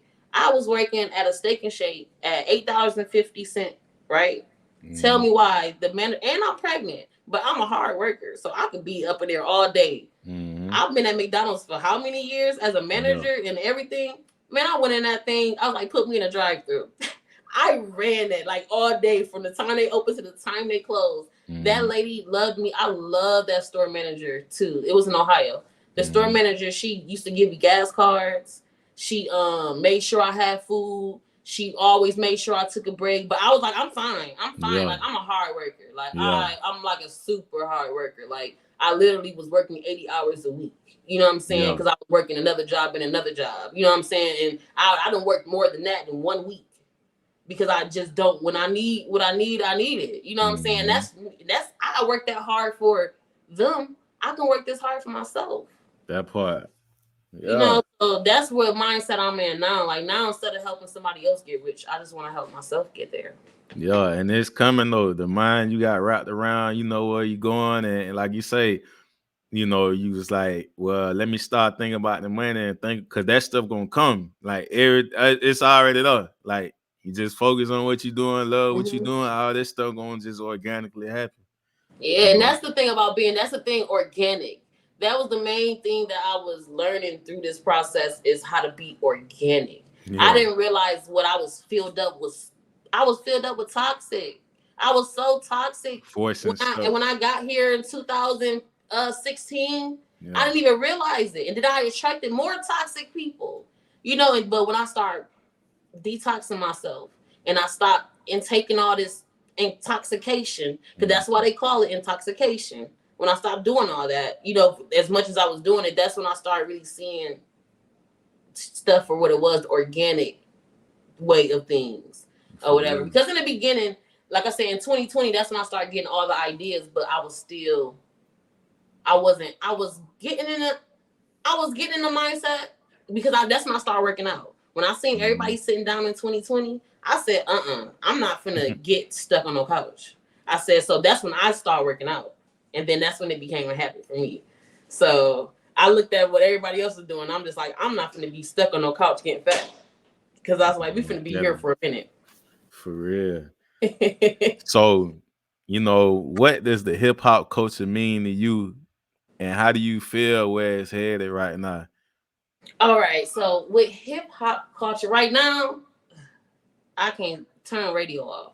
I don't like the radio. I don't like the Grammys. I don't like the billboards. I respect everybody that has gotten where they at. I appreciate everybody getting to where they need to be. But everybody that's there, they all just need. They just in the way. They need to take a seat and let the real artists, the real people that's here to help our people be better people, and not even just that, the real artists, the people that's not the clones. Yeah. You know, I'm tired of the clones. I'm tired of everybody sounding like everybody. It's all that oversaturated. You feel me? Like right now, you know, we need to get our people back to that feeling. Like even with Tupac music, like that's my favorite rapper all the time. Like so ain't nobody gonna tell me. Speaking of Tupac, my show yesterday, that I had, that was my first. I did a remake to Tupac. Keep Your Head Up. Yeah, I got one. So it's pretty cool you said that, because that's everybody's favorite song from yesterday. But you know, it's like him to be he was before his time, 25 and moving as militant as he was, but if you know his background, but his music, like it's timeless. Like, you know, and it's in a situation where you got that type of music where you get that, you feel it. Like when you really feel the energy off that record, when you really see what's going on out here. And he wasn't just talking about the other side. He was talking about what we doing to each other too. Y'all need to get your stuff together. White Man's World is that record, you know. So, but yeah, like get back to the substance. I'm tired of hearing all this. Like, but it's not a culture that people don't understand. It's not a hip hop culture if we're not evolving. Nah. That's what culture is. Culture means evolve. Yeah. Them folk took we're not evolving, so they can't call this no hip hop. It's not a hip hop culture right now. It's just hip hop. Yeah. That's why I consider I really like the new stuff that I do, because it's more of I call it God hop, because it's like it's hip hop, but I talk about God and the power that I get from God, you know, and it's just like it's not it's my gospel, you know, and that's how Cyrock talk too. You know, that's how it's just that we just bring that energy and we just let it be known. We don't be scared or fearful to speak about God in our music, because that's the thing. People don't even, y'all can talk about these hoes and these bitches and the devil, what the devil doing to you, but y'all be scared to talk about what God can or what God has done, you know, and that's the thing. to the point now where it's just about being truthful. Niggas ain't being truthful. These niggas clones because they sitting up here spitting what this nigga wrote. Right. Guess what? The reality that we finna go into, people gotta realize that the words that we speaking is coming to life. All these words that we speaking is coming to life. That's why they couldn't wait to get all this trash ass music out here. Yeah, all this shit, y'all. These niggas ain't talking about nothing. What are you talking about? We don't care about you being mad at. We don't care about you getting into it with this nigga. We don't care about you with this bitch or this hoe. We don't care. We don't care about none of that no more. We don't even care about y'all having y'all Benzes and y'all Rolls Royce because we over here trying to pay for gas. We trying to be generationally straight. We trying to bring everybody together. They dividing. That's all. We can't even afford gas, and y'all sitting up here going to talk about y'all Rolls Royce. You know, all these different cars and all this different shit y'all got. Niggas can't even afford gas. And not like for real, like they really made that shit when gas went up. To see how that affected everybody, that was intense. Yeah. Because that went like that shit went, it still go in here. And I'm like, you know, like I say, speaking about the market, like when it comes to female rappers, you know, in general, it's like is it like a lane for, it's not open for lyricism, and it feel like it's just strictly about sexuality for the most part. The people like promoting, yeah, basically, you know, so it's like the ones, the powers that be behind all that, the Viacoms, all them people on this stuff. It's like that's the stuff they oversaturating in the market. But this the thing. I'm sorry, but the people that got the money is the pimps. So why wouldn't they put their hoes out here? You know what I'm saying? Like you gotta understand who running the game. When you see who in the position to run the game, what you see, everybody out here with their hoes. They got these rappers that they talking about, they strippers. The whole entertainment they literally industry. Strippers. They strippers. They not rappers. You gotta think about what they was doing before what they call the car rap. I don't even consider my rapping as a fucking I don't even consider it as my profession or nothing. You know, like to me, art, that's my art. You know, that's part of my art, my rapping, because I do more than just rap. But besides that, it's just the fact that these girls that's out here, y'all was strippers. Yeah. Y'all don't cook, y'all don't clean. Do you know if you got kids, you gotta cook and clean? Like, what type of example is y'all already setting? And then the type of examples they setting now, they make it even more trash women than it was before. Like, I already had to grow up listening to the trash. That's why I kind of grew up being in the trash. You know what I'm saying? Like, the bullshit I've been through, it's from the music I listen to. You know what I'm saying? Like, we all listen to that. And I can't believe we was listening to that. But now I can't even listen to that because I'm so conscious of what I can hear now. Yeah, it's so different now. And I feel like with the men, you know, they just pushing them to be junkies or music that promotes killing each other off, you know, more than just pure artistry. You feel me? But that's just the labels and their agendas. Yeah, you know, and that's crazy because, like I say, when it comes to the youth, that's why I got a real beef about that, because our youth is the most important and sacred thing to our people, you know. And it's like, speaking of that as well, like, what's your opinion, you know, on the so-called hip hop? I ain't gonna say culture, but when it's nothing but drill music being pushed over music that gives awareness and messages. Right now, the only thing I can say is we need people to input the change now.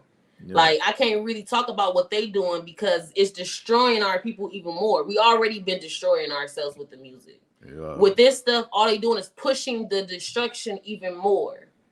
They giving you they giving you an extra dose of something like different, even more than before. And it's the thing, I don't listen to that stuff. Yeah. I don't like them people that be talking. I don't.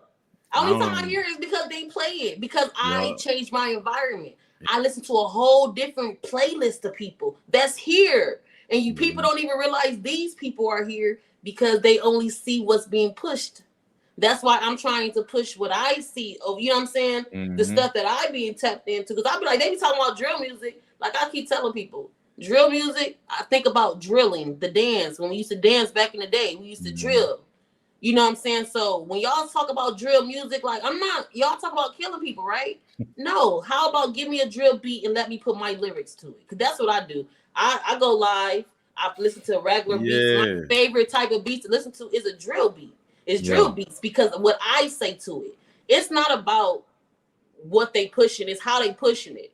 We need more people, conscious people, or not even just conscious, but people that's talking real stuff. People that just made real songs. But if you go on my timeline, I stay posting the real people that we need to be listening to. When I tell you it's only a small, this what's getting promoted, that's a small portion of the music that's here now. Yeah. Like that shit don't even matter. You gotta the only reason it matters is because you pay attention to it. All you gotta do is stop paying attention to it. Like I send you 3 or 4 different playlists to have you listening to other shit. And it's like it's other people. I don't even pay attention to it myself, but it's just like I just know the effect is happening, you know, and it's just man, like that brings a cloud of, you know, because it's like, man, this is they trying to take another step. They can care less about us. We already there. Our minds is made up on what's going on, but they just want to attack the younger minds, and that's. But that's the thing, though. They gonna keep doing. That's why I became an artist. That's why I became an artist, because I want to help the people that's coming up, even whether they're young or old. The artists that's coming up that want to be a positive part of this environment, like not the destruction part or whatever. Like it's still a couple people I'll be promoting, but I'm getting to that just promoting certain type of music because we don't promote the good enough. You know, and that's the only thing that's the problem. We don't promote the good enough. You know, everybody promoting all this wicked evil shit, and it just like you said, the kids. I have 4 kids. Yeah. People don't understand how I feel like when I gotta like I talk about a lot of different stuff in my music, but I'm a real artist and I really talk about my life. If that is your life and that's what you're talking about, talk about it. But they're not talking about their life. They just talking about scenarios, and they just talking about, you know, just different realities that you put yourself in to get you more fucked up. You know what I'm saying? Like that's what it is. They only creating simulations. And then the music that they creating is hypnosis, because people don't even understand that they are using different words for different, you know what I'm saying? Like the way they play some stuff, they don't realize the frequency in the music is off key. So your chakras can't never align. Most people are stuck at the second, that lowest vibration. Chakra, you know, either in their root or their sacral chakra. They never rise up out of that, because you can't rise if you don't ever reach a higher frequency. If you don't ever a higher feeling. And it's like it's getting to a point now where you can't focus on what they doing, because they gonna do it. They've been doing it. You gotta be your own wave. And the people that you really care, that's gonna catch, like you said, gonna catch on. They gonna attach, or they gonna do whatever, and they gonna start learning, and then that's when we gonna evolve. That was my partner Jack Allen be on, man. He said, bruh. And then that's when you realize the reality part of it, man. You can't say everybody ain't going. Man, a lot of people get left behind. Is that what it is? A lot of people about to get left behind, period. Like, and being at that lowest vibration is your most vulnerable state. And that's all you got to do is raise your vibration. That's all you got to do. It's like changing your diet. Change your living. And that's exactly all that. That's all a part of it. Yeah. That's all a part of it. All of everything, with all that is a part of raising your vibration. Your vibration is the environment that you create around you, what you put inside you, the people you around, the music you listen to, everything. Like that is really your environment. That's why I feel so good. Because the type of environment that I'm in, like, it's so funny the way that I wanted to go, but the way God took me is a whole different way. Because when my kids left, guess what? I had a Section 8, like a voucher and everything. I got it instantly because of COVID. I couldn't find a house for nothing. Want to know why? Because I had my own business, and I needed to be in an environment that was more upgraded than what I was used to, because I didn't need to be in no environment that made me my old self. I needed to be in an environment that was going to create my new self, something that was going to make me uncomfortable, but I knew I deserved it, so I made sure to just stay. That was the easiest thing. I knew I deserved where I was at, so I just told myself, God say gonna provide. So why we be over here stressing when God say he gonna provide? You know what I'm saying? So that's when I really started letting go of the stress and I allow God to just lead me to whatever I need to be doing. Like I said, it's always, I be doing a lot, but I feel like everything I do is what I'm meant to do. Like I really be walking in my purpose around here. And my purpose got to do with being in some house shoes or barefoot on the ground outside in the grass, grounded. Yeah, for real. I ain't gonna lie, a lot of people that I'm noticing though that I'm running into in my time of life now ain't really from the original. Like they not in their original, where they started off at. They either somewhere else. And that's when it's like that like-minded thing come in, because it's like I feel where you coming from already. I can relate, in so many different ways. If you could leave where you from and grow somewhere else, and your mind is already more broad, all you gotta do it. That's why I always like people, because then I move a lot, and a lot of people are just like, "How you always moving?" Because you got to understand where you move to. That's where you meant. Like when you leave and go somewhere, that's starting anew. You know what I'm saying? Like you meant to see more. This whole world is ours. This all this land is ours, and we scared to leave the city. She about to start it. yeah. I know but where I'm you just going. like, for real. Know where you going? Like, Yeah, this whole planet. Stuff, it's like it make me mad that we so fearful just to leave our neighborhoods, or not even just all of it. When I think of here, it's so much culture here that we got a lot of people from around the world coming here to Florida, right? Yeah. And the only people I don't see together is the people from America, like the black people from America. A lot of us don't be like, we don't come together. But I see these black families from other countries, like Africa, or even from Jamaica, or from just anywhere. They just so family oriented. Yeah, people come here on vacation, but at the same, I'm talking about I live here. Yeah. You live in Florida, Yeah. So it just, I feel like, when it just comes to the melanated people here, I just feel like it's the true identity crisis, because you got Africans, Jamaicans, Haitians, all our distant relatives on their own land mass. They're my people too, but they just on different land masses, and they got themselves. They know. But it's just, because of what's going on and all that stuff. Yeah, we've been fed that bullshit. Yeah, and that's what I realized. Like where I'm from, that's like people don't realize when they call stuff the projects. The projects is really projects that the rich do on us. Those places, they really get certain stuff pumped into the water. Yeah. They get treated a certain way. They not able to do certain stuff. Abortion clinics right there in the hood. I ain't too far to get to. It's a real project. Like when I realized I lived in a project, like I was part of the project, and I woke up out of that. Yeah. I can't go back to that. Free your mind. That's what it is. They don't want that mind to grow. You gotta free the mind. Everybody don't make it out the same way. Like you say, everybody don't make it. Nigga, I'm grateful, but it's still it's like this. Yeah, because my old ways but it's just like I'm far from that though, because it's because now. Hold on. Yeah. But yeah, man, it's the $100 podcast. You feel me? You did what I'm saying, man. I just want to take the time, man, to give a big shout out, man, to Eugene Bird. You feel me? Future dead presidents. I mean, future dead artists. My bad.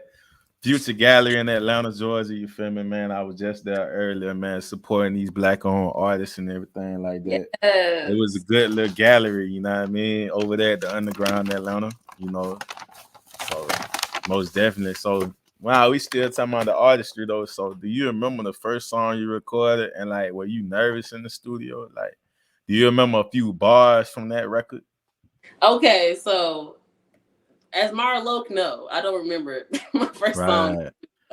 I don't. Right. So, what's your like one of your early ones? That I know you play some of your. I got you. So we're gonna talk about KarmaThaGoddess. So when I came here, I have been going through a lot. And basically, I just started recording music in the studio last month. Yeah. I've been recording on my phone and off of apps. I've been recording myself for a minute now. I tried to go to a couple studios, they didn't do me right. But anyways, I write. So I don't I just released a few songs, my new stuff. Yeah. But in 2016 when I came, this is the first song I wrote. I'm just gonna rap it to you. Is that all right? Bet. Yeah, do your thing. All right. I'm from a city where misery loves company. All claim they loyal, but really there ain't no loyalty. Niggas got the best of me, bitches be steady testing me. 1,000 miles away, how the misery still attached to me? I remember when I thought I would be better off dead. Hold my ex pulled the trigger, yeah, gun was to my head. I was tired of the city mentally abusing me. Smart girl, but this dude was physically abusing me. Can't get mad cause I've been there and done it. Thought I never would go viral if I kept it 100. Couldn't get noticed cause no lashes or fake weaves. Girls do the most for a bottle and just weed. Man said they sold for this fame in these damn streets. Kids home alone, where's the mommies and daddies? Kids raising kids became a mommy at 16. No fun being pregnant. I was only just 15. Disgusted girls really think that shit cute. Ain't shit cute about a child being raised by only you. Left alone, going crazy like the fuck am I gonna do? Baby strapped to my stomach on the city bus on my way to school. Y'all applauding kids, making this shit seem cool. Tell my daughters fuck love, stay in school. I tell my sons don't do drugs cause that shit ain't cool. Teach my daughters to be ladies and my sons how to be men. But stay a kid long as possible, feet up in the sand. Cause when them bills hit you, gonna be wishing that you can. When life get tough, don't put your trust in no man. I gotta get this money cause I put that on my life. I'm never acting funny, always count the money twice. Banking bands every week, bank account stupid nice. Kids got everything, don't got no deadbeats in their life. I know how to work hard, moms ain't never running out. Gotta let the pain go so the pain can run out. Gotta let the pain out so they feel it when I shout. They ask you how I'm doing, tell them 10 toes down. Come on, man. So I wrote that when I came here because I wanted people to know how I was doing. Yeah. You know, so in my mind, I don't know why, but like MC Light, like she was a storyteller, so that instantly popped in. Like I was just like, yeah, I hear that most definitely, because she was one of the ones that painted that picture and told that story. So I already hear a story as soon as you went to going. Yeah, somebody told me last night or yesterday, Queen Latifah. Yeah, up there with that caliber, yeah.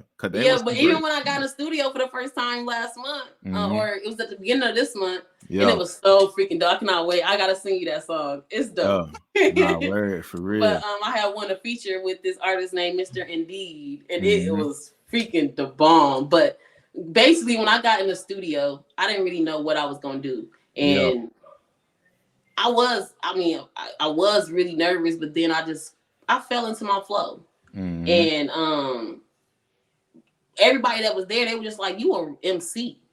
They're like, you're not a rapper, you're an MC. And like, to me, I'm such a perfectionist, and like I just been in my room rapping type stuff, you know what I'm saying? Right. And I do rap to people because when I used to be a server and I used to work overnight, that's how I used to get the people that was working there, or not working there, but the people that would come and eat late night. I started rapping against them, and not try to, but they be like, I talk, tell them I can rap, they tell me they can rap.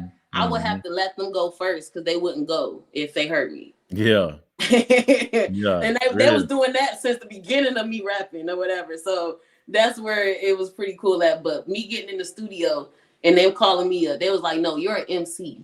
You're an MC. And I was just like, that just felt so freaking good because like I knew I was sitting here writing and just rapping every morning for some reason. You know what I'm saying? Like since 2020, like I've been perfecting my craft. Yeah. You know what I'm saying? Like really practicing my words. Finding your cadence and your style. Yeah, I hear all that. Yeah. But to know what you just heard, that right there, that's when I first got here. I'm gonna show you the difference. Where you at now? Yeah. Nigga. No. Speaking of that though, like what would you say is your top songs in your catalog you recorded or you worked on? What's your favorites? Your favorite pieces of work where you was like, yeah, I killed it. Is it? It's not recorded yet. Yeah. What's a couple bars from it then?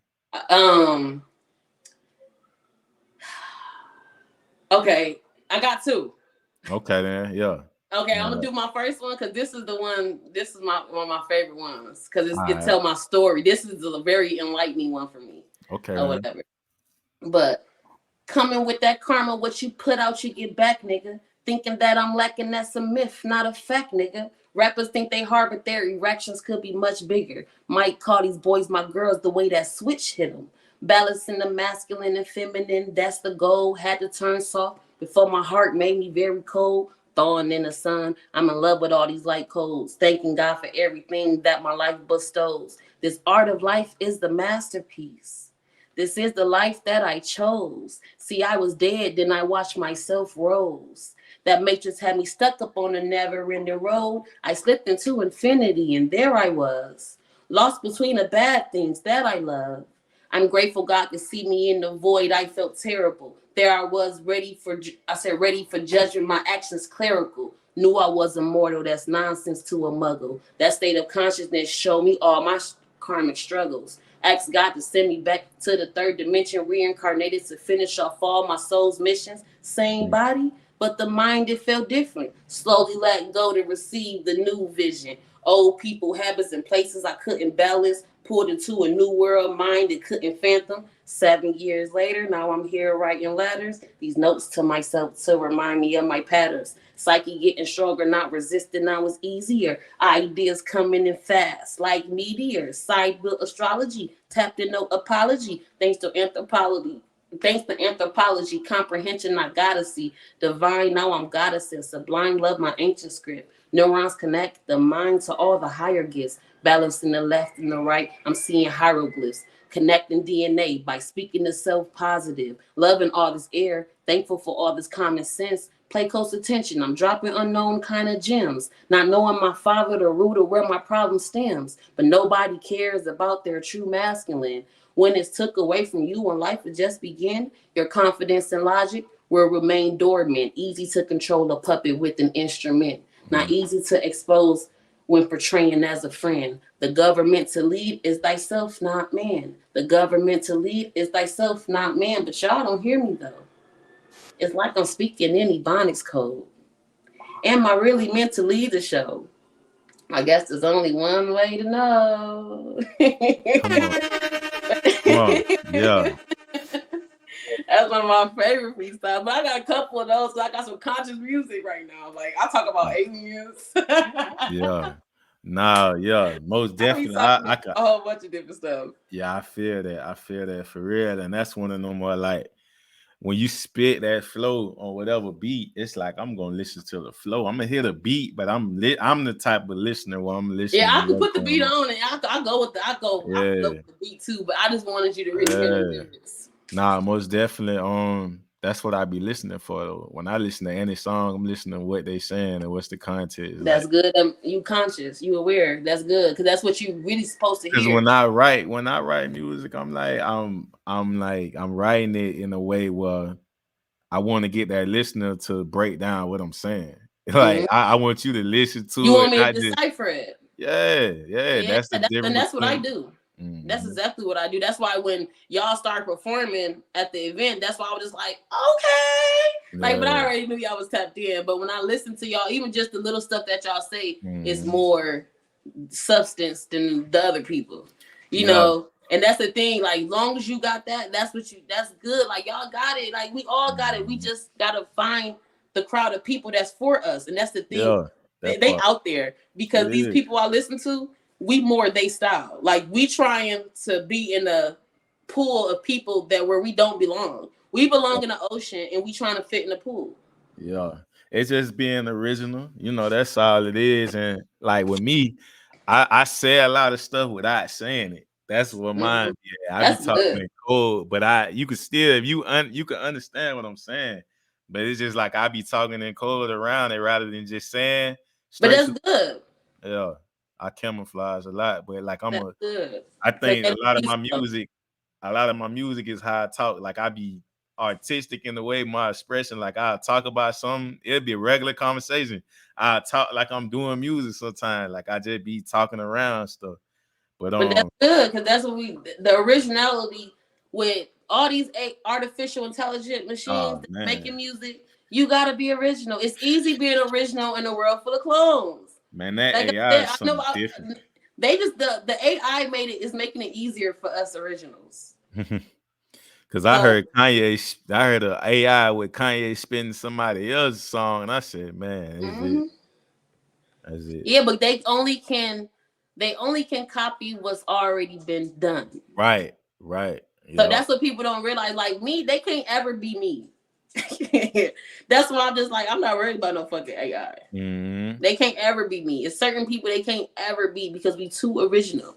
The Aboriginal people, they can't be. They artificial intelligence. Artificial intelligence. It's what we know now. Like, but who we are, we've been here this whole time. Like when we wake up to that knowledge, to realize how much knowledge is really inside of us. Right. I don't know what they're gonna do. I probably gonna be one of the first to find out, but we're gonna see.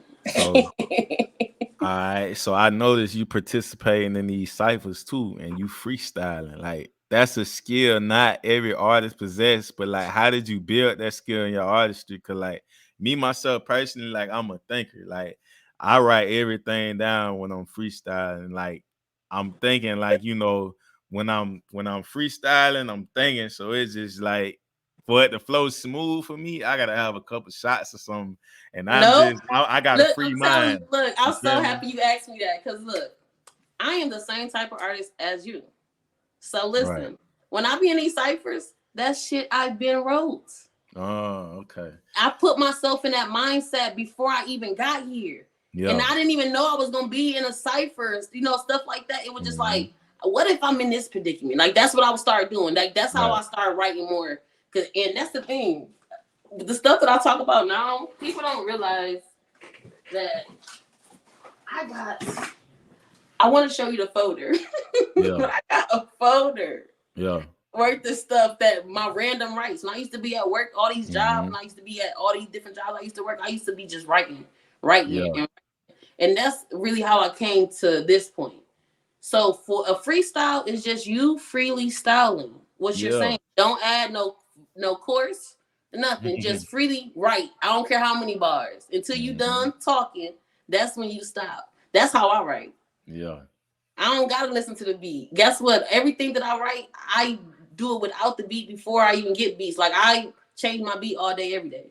Because I usually listen to instrumentals off of YouTube and I don't want to pay for the beat. So I'm pick a different beat.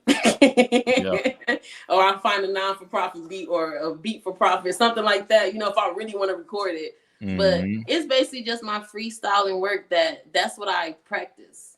I constantly practice my freestyle because I don't know. I just knew I was gonna always. You never know what the situation gonna be. So you gotta, you don't get ready, you can't be ready. Yeah.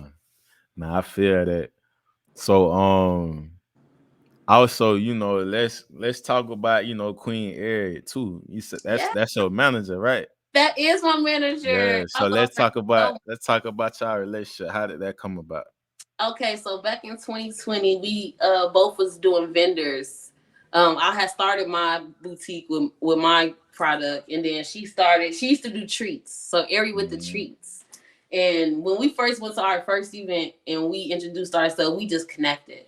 Yeah. Or whatever. Like we always show each other respect. When I seen her, I was happy. I love seeing her smile. I couldn't wait to try her treats. Calm down, Diamond.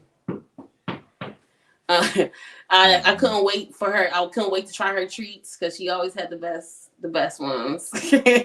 And we just basically for the past 3 years, we followed each other on Facebook, on Instagram and stuff, but we wasn't really talking. And back in November, she had hit me up and she like, I'm doing this and I'm doing that. And I just really think you would be I think you would love this. I think this would be good for you.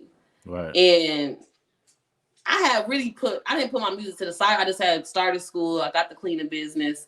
I'm still trying to run the online businesses, but those I had to just stop because I was just doing too much. But when she gave me the music or gave me an opportunity to do a cipher, I was kind of nervous because I got out of the mindset of competing with people. I was in a few other battles live on Instagram, and when I went live, I didn't win. But I didn't win because God showed me why. I'm not supposed to be competing. What I got to say, it ain't about me competing with nobody else. Anybody can compete, and if I get hot competing, I got to keep competing. Yeah, you're going to have to stay competing. And that's the thing. I don't want to compete with y'all. Even when the raps I make now, when I write for people when I write and because I'm in a battle, I don't talk about them or nothing. Like I kind of enlighten them or whatever. So it's like it's something different that I do because I don't want to compete. I don't care what they say about me because people gonna talk about me every day. So, yeah, I feel like that's a whole different little type of world with the battle rap and all that than music. Like I'm more infatuated with the musical aspect because battle rap is like I gotta crush you. Nah, we ain't doing that. I ain't putting no energy. But with me, I just always try to find the art in everything. Yeah. And with me wanting to be a part of the entertainment, what people be doing and stuff, that battling, it kind of bring out another like I said, like another not passion, but like another part of me. You know, like when you an artist, when you tap into your artist, like you are artist everywhere you turn around, you're artist. Yeah, you know, so like when I was battling, I realized, or I haven't really battled too much. The battles I was doing, I didn't win because I wasn't clear enough. I didn't speak my words clear enough. So that's when I started perfecting how I speak, so people can understand what I'm saying. But I recently was just about to do a battle. We didn't do it, but the way that I speak now is more of I don't like to down people, you know, especially not women or whatever. And even though I talk how I talk in some of my songs, what I'm talking about, like what I've been through, I'm still not downing nobody then. You know, people know who they are. People know what they is. So I just be very conscious of how I'm coming across and how I'm going about the music or whatever, because it I just lost my train of thought. Nah, it's more like, you know, I feel you coming from perspective too. It's like just sticking true to yourself, you know, like you giving a message, like they gonna take the message however they take it, but like you say, you not downing nobody. Like I don't make no music to tell brother down, and I'm making music. Like I got the music where it's like I'm either talking about my come up, I got the come up story. I'm talking about hustling, trying to, you know, everything like that. That's best. You don't want to when you speak certain words, like I say, even when it's just the battling, you don't realize you put stuff against yourself when you do stuff like that. You know what I'm saying? Like you put certain limits on yourself. A lot of different stuff is. Our words is powerful. We need to really realize our words are powerful. If we realize our words were powerful, we would not do a lot of the things that we do. You know, like I said, it was funny that I was about to battle, but I didn't end up doing it. And I'm happy I didn't do it because I don't want to battle. I want to cipher. Ciphering is not battling. Ciphering is when we collectively collaborate. You talk about some stuff, a topic, I talk about a topic. We discussing a topic in a flow manner. That's what ciphering is. You know, but people get competitive with it, but that's when I digress the competition and bring a topic up. For real. You know, because that's like we need bring more awareness to what's going on, and it's just like we really sleep. So what got y'all attention? Oh, this club got y'all attention. Oh, this got y'all attention. So that's where I hop in the dark spots and bring the light. Pretty much. Nah, that's what's needed though, for real, because somebody got to do it. All right, so any upcoming, you know, EPs you working on or events with the music going on? Like what's in the L for KarmaThaGoddess? Okay, so again, we was talking about my manager Ari. So she became my manager officially last month. All year though, I done had show back to back. Like I done had at least 2 shows a month, at least. Or whatever. I remember, I think February, I don't even remember. It's been so many shows. I don't even remember, but every one of them is getting better and better, especially the ones when I'm like staying focused. I'm really into my health right now. So I fast a lot. Last year, I started fasting. I want to say I started fasting before that, but last year is when I took it even more serious. And this year is kind of like easy now. Yeah. So, when it's time for me to do an event, I fast on them days. And that day, the day at the Apex magazine, when we did that, I had fast and I wanted to eat right before I performed, but I'm happy that I waited because everything came out pure. From when I met y'all, everybody I met, like the connection, I attracted all the right people that I needed to that day. Yep. And that's the thing, when you fast, you attract the things that you need in life. And But like that's what I gain from most of the time when I fast. I either gain the information I need or the people, something positive. Yeah. But my upcoming projects, I've been doing a couple songs in the studio. My amazing producer Oteo, he is freaking awesome. But I sent them a couple songs. I did one song in the studio. I got this feature that's gonna come out for the summer. I don't really want to talk about what I'm gonna be doing because I want to just do it. I always talk about it, but I want to be about it. And this is my year of self-love. So I'm releasing a lot of music. I'm hopefully can do my first video. I haven't done a real music video yet. Like this is my first real podcast, you know. Okay, so I appreciate y'all really letting me on here. And I know that's all over the place, but I love just talking about this. Like we can talk about whatever. We don't even gotta just talk about me, you know. So I just love the fact that y'all even consider me because when I told her I was like, I got a podcast, like I get to be on their show. Oh yeah, and y'all setup was lit. That's what we do though. You feel me? Like that's been the purpose.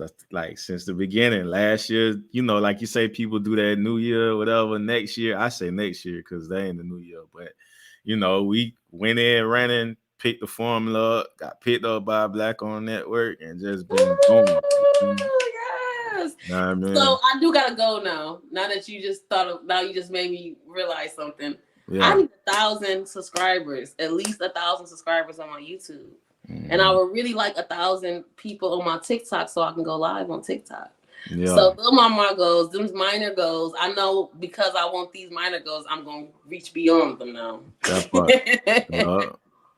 But I wanted to start at a good rate because I build organically. So I build my people on Instagram, everywhere. It's organic. I meet people in real life. You know? So that's the best part about me actually having my page. Like I don't care if it's like a lot of the fans, they actually know me because they met me in real life. Yeah, that's really the organic part of it too. Like I said, I just left an event earlier, instantly, organically.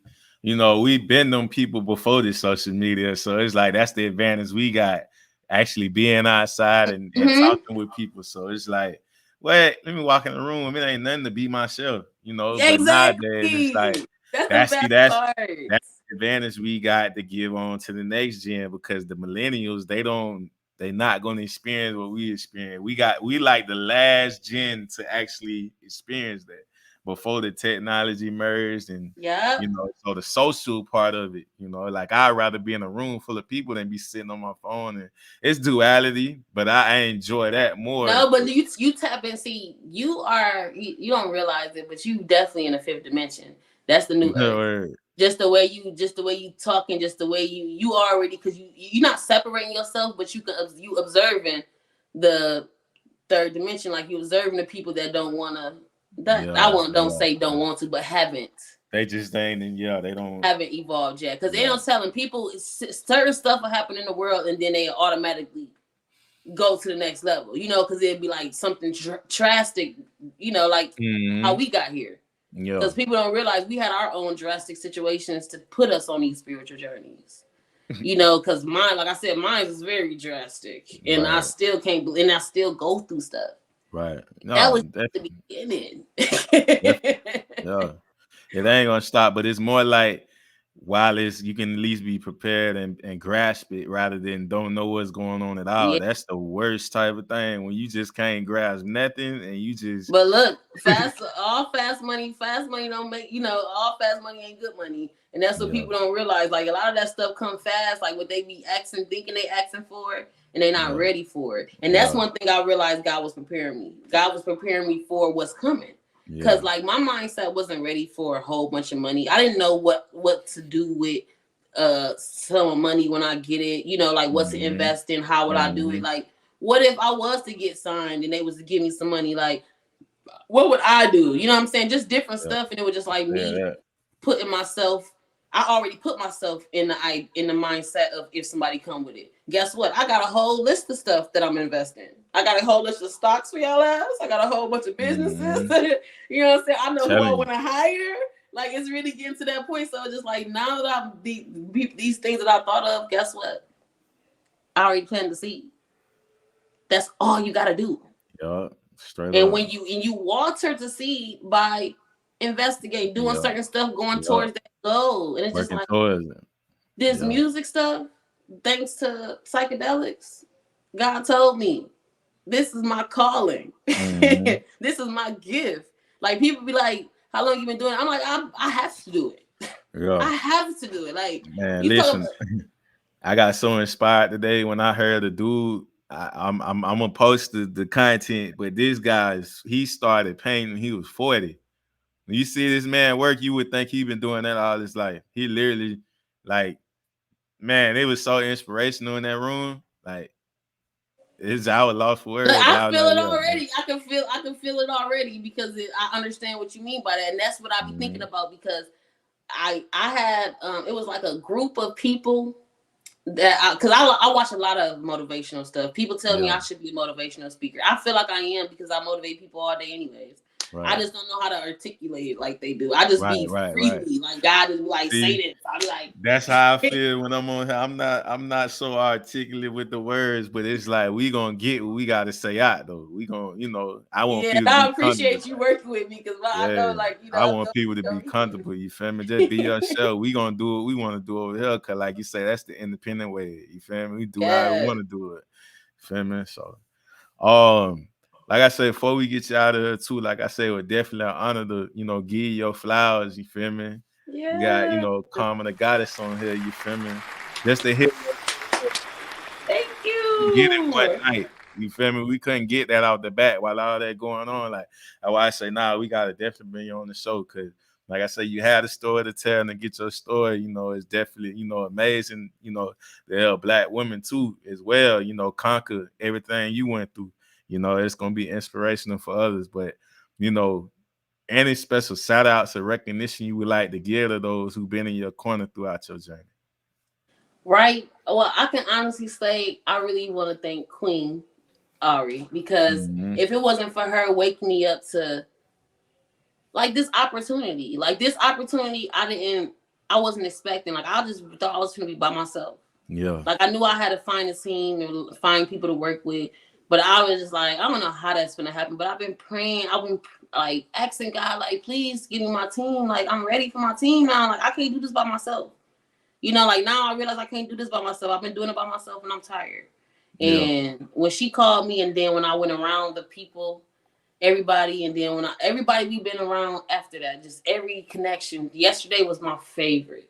Like I felt like a freaking star. Like she really was like, I want you to be the rapper, like the main person. I'm like, what? And then when I went to perform, like it just felt amazing. So thanks to Raina. I appreciate her with that show. That was amazing. Thanks to Nina Dow. She had me show up for a couple shows. She was amazing. Any promoter that promote me, I appreciate y'all. And y'all know I don't even got no music out here. Y'all just hear me already. Y'all just like, you ready? You professional. I'm like, I'm a professional. Hey, I just started. Hey, look, you got a plan, and a lot of folk come out like that. They don't be into their craft as long like that. But like I say, if you got away with people like your personality, they gonna like you for you. So it's like if you already being authentic, it's like people gonna flock to that organically. The ones that need to flock to it, Yeah. The energy you put out is the energy you get, So like you say, KarmaThaGoddess, what you put out come right back around. You feel me? They gotta know it's KarmaThaGoddess because I am not human no more. I'm a goddess. I raised my vibration from human to goddess. The reason why I'm Karma the goddess, because being the means that I am a teacher. So the is showing more women or more people how to become their God self. So I do go into depth with that. If you go on my Instagram, I am KarmaThaGoddess. The link in the bio, you can hit. It got a link tree and it got a few of my subscriptions. I got Let's Get It Fit. That's where we teach you how to fast properly. We got 3 different categories. The last category is giving you that organic BBL. But organic means you work to get the money. Like it's you and God that's gonna give you that BBL, not none of this money. You ain't gotta invest nothing in no doctor. I promise. We heal you over here. And then I also have a Patreon to help you understand numbers and why you keep seeing them, and help you direct you on this beautiful path that we on. If you see numbers, because that means you are on your highest path. And then I got all my music and stuff listed.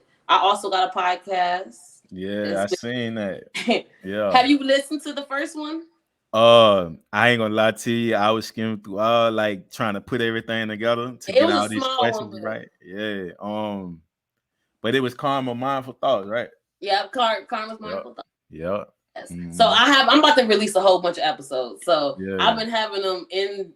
I got a lot of things put up, but I just haven't released it. Yeah. And I think it's time for me to release everything. So I'm gonna stop holding everything back, y'all. Y'all know I've been holding stuff in the gun for about 4 years. Because that's another thing. When everything shut down in COVID, guess what? That's when my party life happened.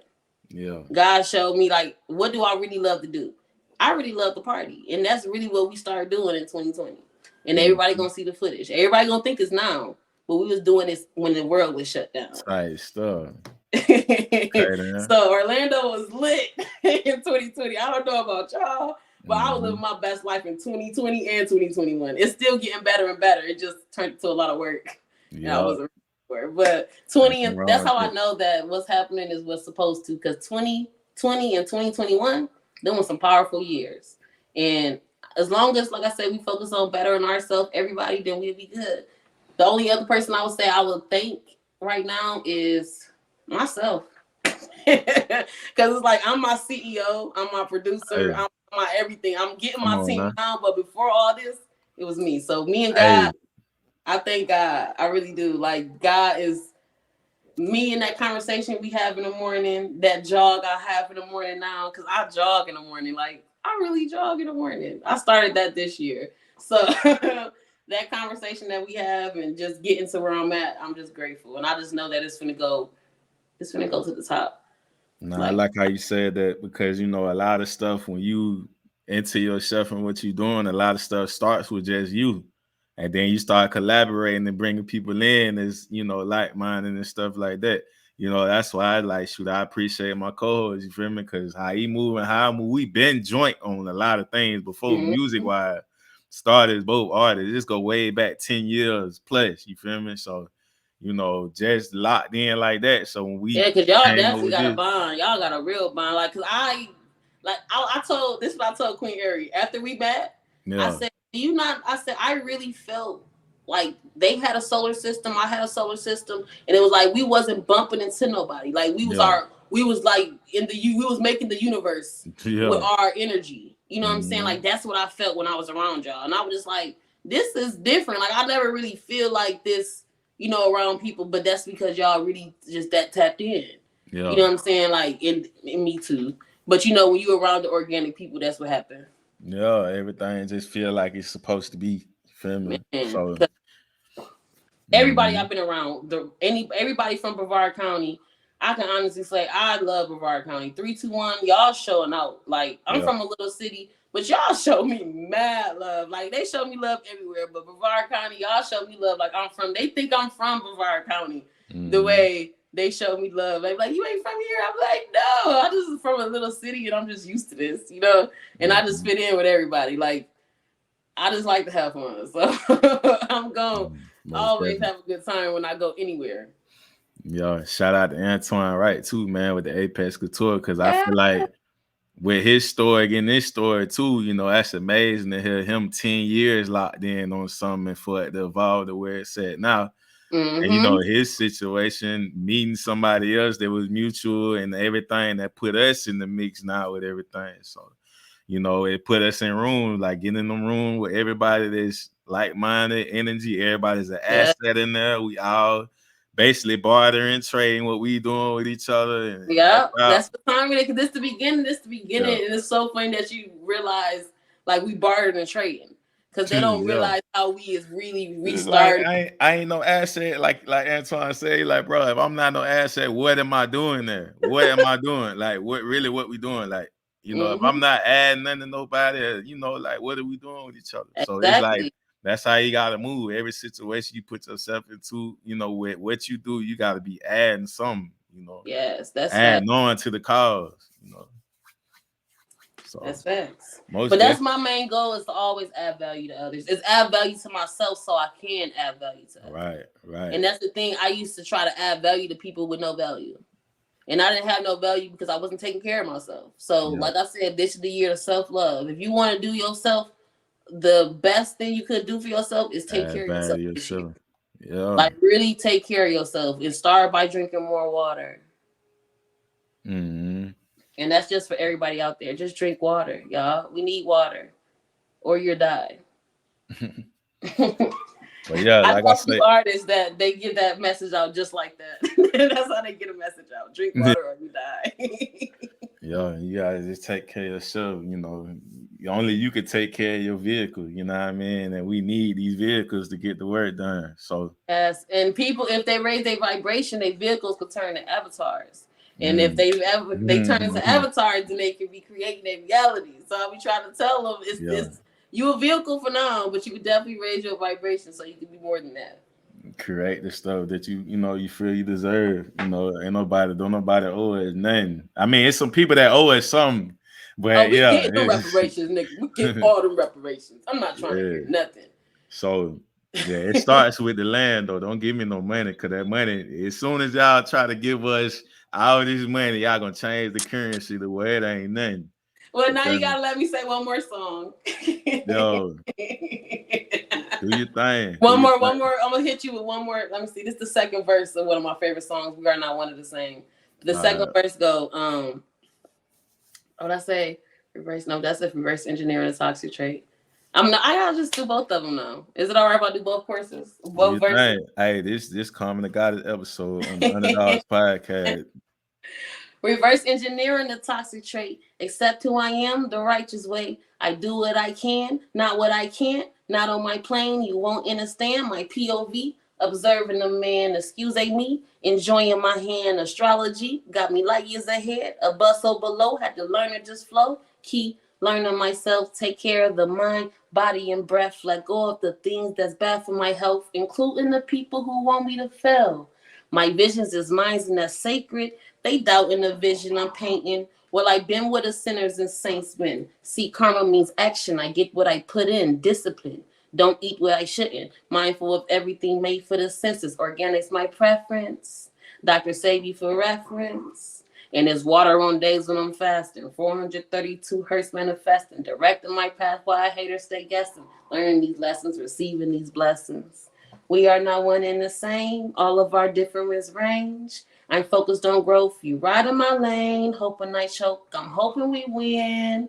We are not one and the same. All of our difference range. I'm focused on growth. You ride in my lane. You hoping I choke. I'm hoping we win. What's been created cannot be destroyed. Transforming this matter. You stuck in the void. Keep getting better. You watching, of course. I'm blocking the chatter. You making the noise. Don't feel the need to explain where I've been. Trusting my seeds, put no trust in these men. Intuitively directing all of my plans. Influencing the best with all that I can. Work towards the goals of freeing the land. Enjoying the sand. In the sun for a well-needed tan. Melanin collecting all of these gems. Reciting my hands. Put forth the action that's needed. They hating on me. What's the reason? Your environment toxic. Food, music, lack of water's the problem. Egotistical influence the downfall. Saying too much? This me being mindful. I used to be scared, used to aim with my eyes closed. Now when I aim, those I set your mental, resetting my aura, protecting my temple, healing myself. You think that is simple. I stop eating dairy and stop getting pimples, detoxing now my water, tasting like crystals. We are not one and the same. All of our difference range. I'm focused on growth. Right in my lane, hoping I choke. I'm hoping we win. We are not one and the same. All of our difference range. I'm focused on growth. You ride in my lane. You hoping I choke. I'm hoping we win. It's been a war. They recruiting through lyrics. Guess they too busy sleeping to hear it. I peeped all the game because my childhood was different. Experience taught me to pay close attention. Not what they're feeding, what they're not feeding. True understanding, accepting your demons, rejecting the heathens, showing compassion to self when I'm leaning, being humble in moments of reason. I'm feeling myself. I hope all receive me. Affirmations, not my goals I'm achieving. Meditation, not my soul I'm relieving. These problems I'm weaving, these books I've been reading. All of this part of the growth is a season. Only God God knows what I wanted was needed. That's why I am conscious enough to believe it. Because we are not one and the same. But that's my favorite song. They just Keegan all these excuses, man. It's KarmaThaGoddess, man. Yes. Oh, Goddess, before we get you out of here, what does the word underdog mean to you, or when you hear the word underdog? Underdog just means the person that they looking is underneath, that they don't believe is gonna be a dog. Like the underdog is somebody that's gonna go in no matter what position they put in. Like, cause I'm just an underdog all the way around the board. Like, first off, when they see me and I'm not all flashy, everything, all that different stuff, I don't gotta talk about what y'all talk about. I can, but y'all doing it, you know? So the underdog is really just somebody that's gonna go for it no matter what. Like, they believe in themselves no matter what. That's what the underdog. Like, the underdog, it don't matter what you think. It don't matter what you think. It's not even their ego. They just know. They know. The underdog is gonna get it done. Like me, like I said, I know I'm the underdog. I'm the biggest underdog of all time. Mm-hmm.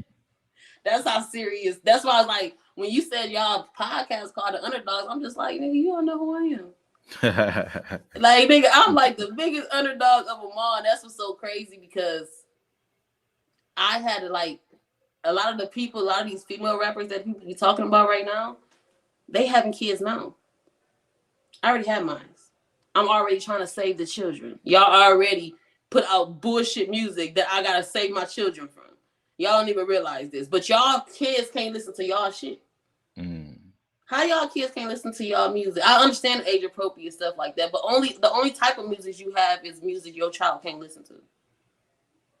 You know, and that's what I had to think about when I was doing music. I needed music that my children can listen to. You know, but the underdog, I'm going to win with this positivity and this God talk.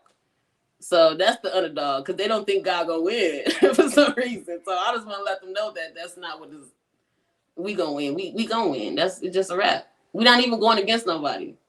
And I say we as the collective consciousness that's rising to take over this world. Because that 1% that's taking over, that's only for a little bit.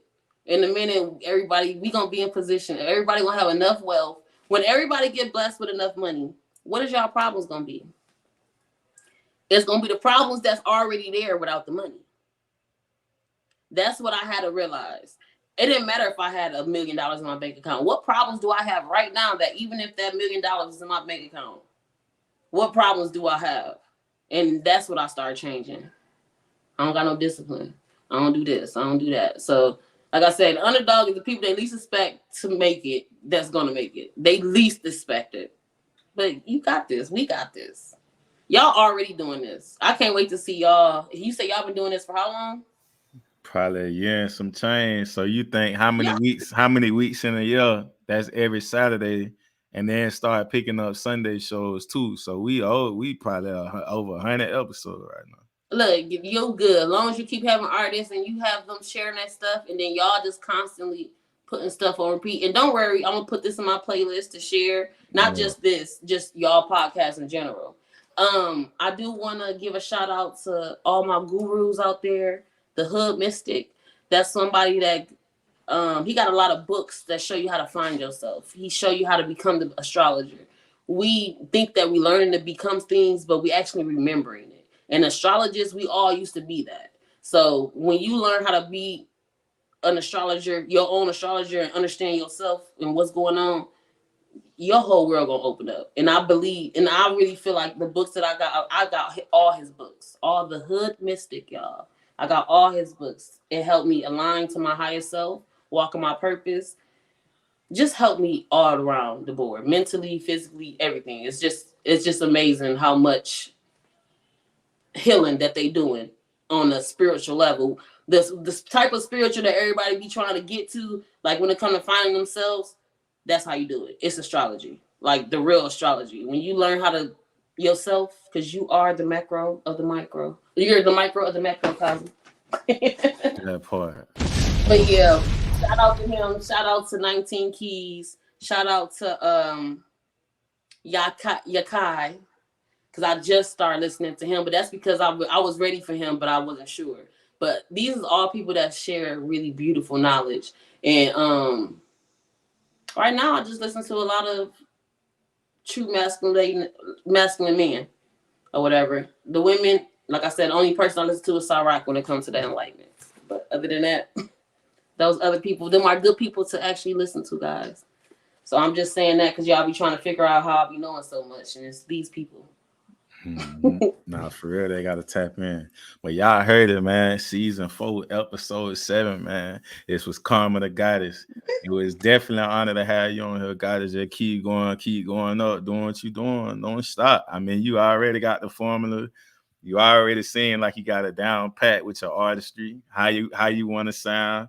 I already see your performance, why you rapping your lyrics and stuff. So definitely just keep going. You know, merch over there. We got books over there. We got microphones over here. I got microphones everywhere though. We got a microphone right there too. Yeah. Studio. Y'all see it right there, live in effect, man. What's going on? For real. Number greatness. You feel me? Yeah. We got a whole art station over there in the corner too, because I like to paint and draw. Mm-hmm. But yeah, guys, like I say, you know, just keep your foot on the gas, you feel me? You know, it ain't nothing but up from here.